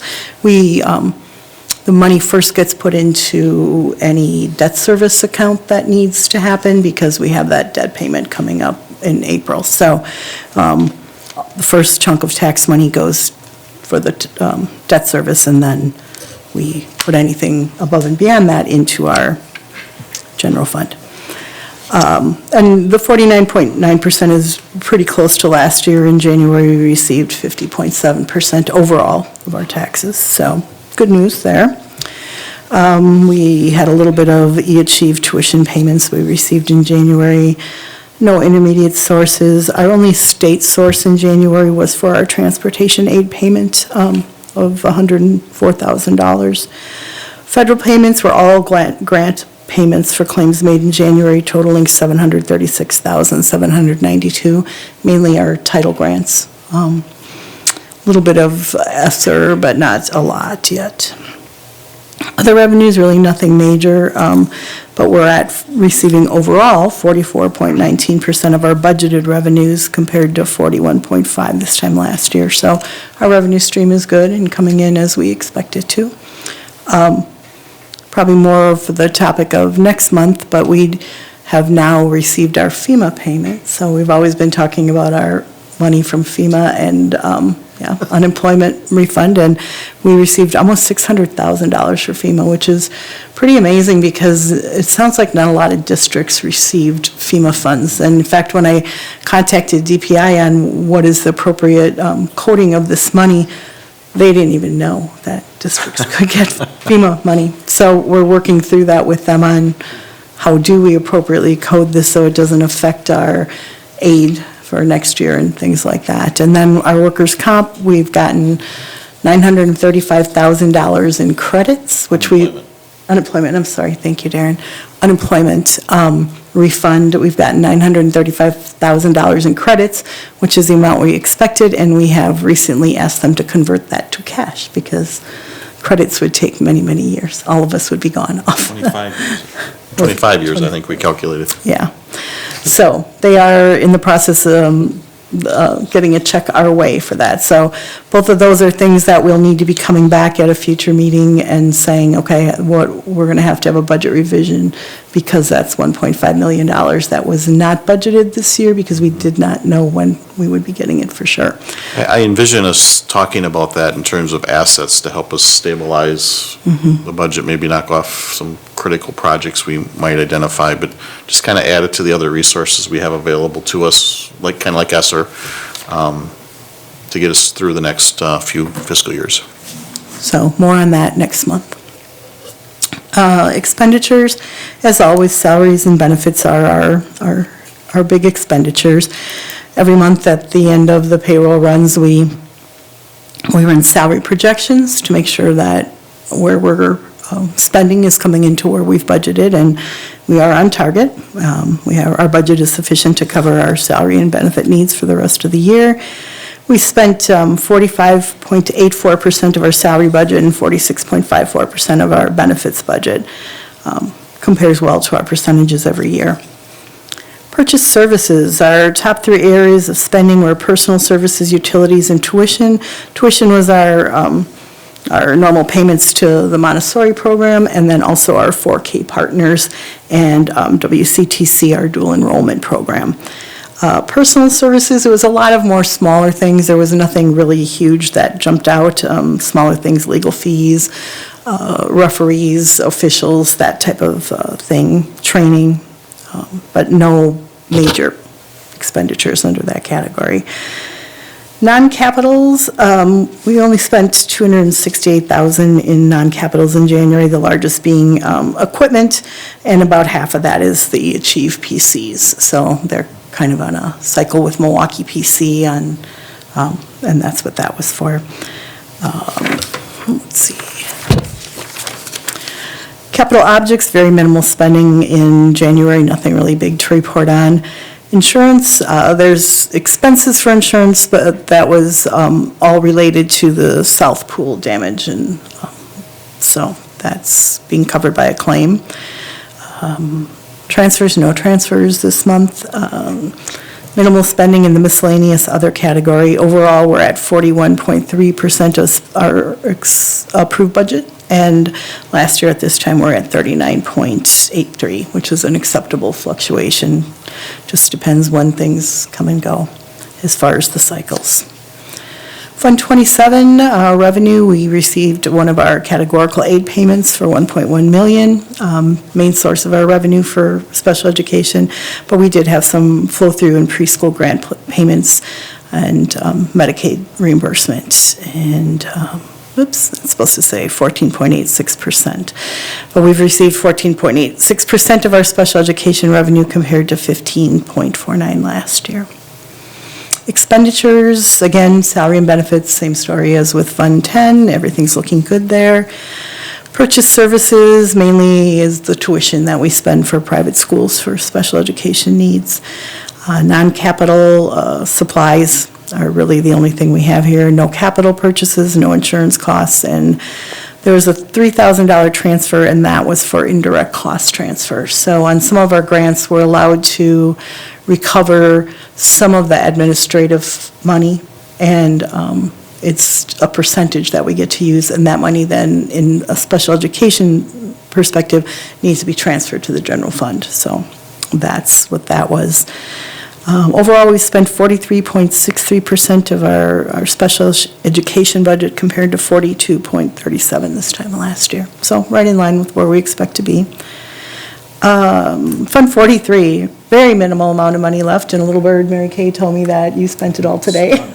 So we are doing a really good job at closing out the Fund 43 projects, but there was only less than $100,000 left to spend after January, and that has been processed this week with payments that needed to happen. So we'll be closing that off and taking that off the books since there's nothing else there to report. Any questions on that portion? Otherwise, I'll go to the claims. Thank you. Just one question. The purchase services main spending was for our tuition to private schools. Is that for our expelled students or no? No, that's special education services to like Richardson School, things like that, where students are going, because of their IEPs, they're going to a different education program than what we offer. Thank you. Not a problem. Okay, then let's take a look. Oh, I did just wanted to, there was a question earlier this evening that was asked about, at the end of the year, we have to transfer about $18 million from Fund 10 to Fund 27. So going from our general fund to our special education funds. And I mean, basically back in the 70s, the federal government wanted to pay 100% of special education. And it's been very short of that. And the state does, the state makes up for a little bit of that too. Or is it does it just flow through the state? It's all from the federal government? It flows through the state, but it's federal. It's all federal monies. So, Let me take that back. Medicaid is state aid. Okay, so Anything from Medicaid there's a little bit. comes through the state. Okay. You know, really those, if you want to make a change there, you're going to have to really hit our representatives and senators pretty hard, and I know that has been attempted by many people over the years. So there really isn't anything that we can do other than cut back on our special ed programs, but I don't necessarily believe that that's the route to go. So I really think that the choice that we've made for the total dollar amount in Fund 27, which includes the transfer of $18 million from our Fund 10 over to it, I think I'm at least pleased with the choices we've made and how much we've transferred over the years. Now, would I like to transfer less? Sure. Wouldn't anyone on the board want to do less and have more in Fund 10? Sure, but realistically, I don't know if I see any realistic changes that we can make. And I guess I'm just going to ask you, do you think there are changes that we could make from what we've been doing that could improve that? No, I mean, the students in our district have IEPs that dictate what services we have to provide to them. So it isn't really necessarily even an option to turn around and say, well, we're not going to provide that for you because it's required by their IEP. Okay. And I just wanted to make that clear because the question was asked earlier this evening.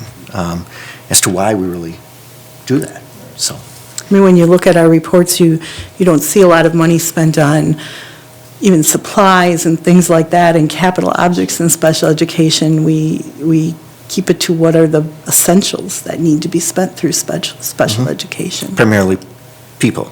People, yep, people and tuition to other programs. Which is where I think the money belongs. Yep. Going towards the kids. Yes. Direct education the costs. people resources that are needed to run that program. Yep. Right. Okay, thank you. You're welcome. Okay, if we take a look at the health claims payable document, this is like our crazy roller coaster. Oh, here we go. The nice small print. This is our crazy roller coaster document. You know, we were going up, and then we thought, oh, good, the claims are, well, I guess good isn't the right word, because claims mean people have health issues, but the claims were starting to come back in line with what we expected, and, you know, we took a dip and started to spend some of that money, and now it's back up again, which is just mind-boggling to me. But at the end of January, we had $6.2 million in our claims balance. This is in addition to what we have put aside in our fund balance that The reserve. Yeah, the reserve, that's another $5.3 million that Wendy spoke to that as far as that being part of our fund balance. This is our claims liability account where we balance money coming in and money going out. But it's important to note that as we have other difficult conversations about budget and budget management, this is not money that can be used for anything else outside of our health program, our health claims program. So when people see that or hear that, I don't want them to be jumping to, well, there's all this extra money you could put towards something else, because we really can't. It has to go to somehow supplement the claims program. So As last year, we'll be looking at what our options are as we get closer to year end, and we do have some, unfortunately, some high-cost claims going on now, which could eat into this pretty quick, because they do that. But we'll be, as always, watching it and seeing where we land and what our options are for bringing it down moving forward. Because really, at the end of the school year, it should only be what's called our IBNR, claims that are incurred but not reported. So they're claims that through June 30th have been incurred, and they just haven't come through yet and been paid. And that's what is supposed to be left at the end of the year, usually around $1.8 million, so. Mr. Como? At what level does the stop loss program kick in? Was it 350 or? 250, 350? It's either 350 or 250, and I can't I want recall. to say it's over 300,000. Okay. Yeah. I don't remember. That's important insurance for us to have. Yes. And I'd be curious to know how often that's been kicked in. We could go and we can go back and Yeah. ask, We can bring back it wasn't that long ago that we did kind of a self-funded health insurance summary, both the accounting and how we get to this, and we could agendize that as well and update the committee on reserves and where we stand. And I'd be interested to know if there's like a recommended number. I'm assuming we can raise that number up and down, and our premiums would go either up or down, right? So, and I'm assuming we're going with what our consultant has recommended for us to stay at. I need to double check this, but I thought there might be a minimum requirement because of having a self-insured Yeah, I program, think- but I would need. I think we to double agendize check. this and we come back rather than. Yeah, it'd be nice to look at that component of it. Yeah, because it has been an issue, and, these millions sound like tons of money, but health insurance can swing so rapidly, and just for people who may not understand why our reserves are as good as they are right now, during COVID, claims were so low, but we still believe there's health procedures that were put on hold during COVID that haven't been accessed yet, so. Rebound will happen. That's what we think. I don't know if that's true, but we keep you would think that's true, but we'll see. So that's why I give some background and context to the reserves we have. And I think the fact that we're seeing high-cost claims are starting to show that that's the case.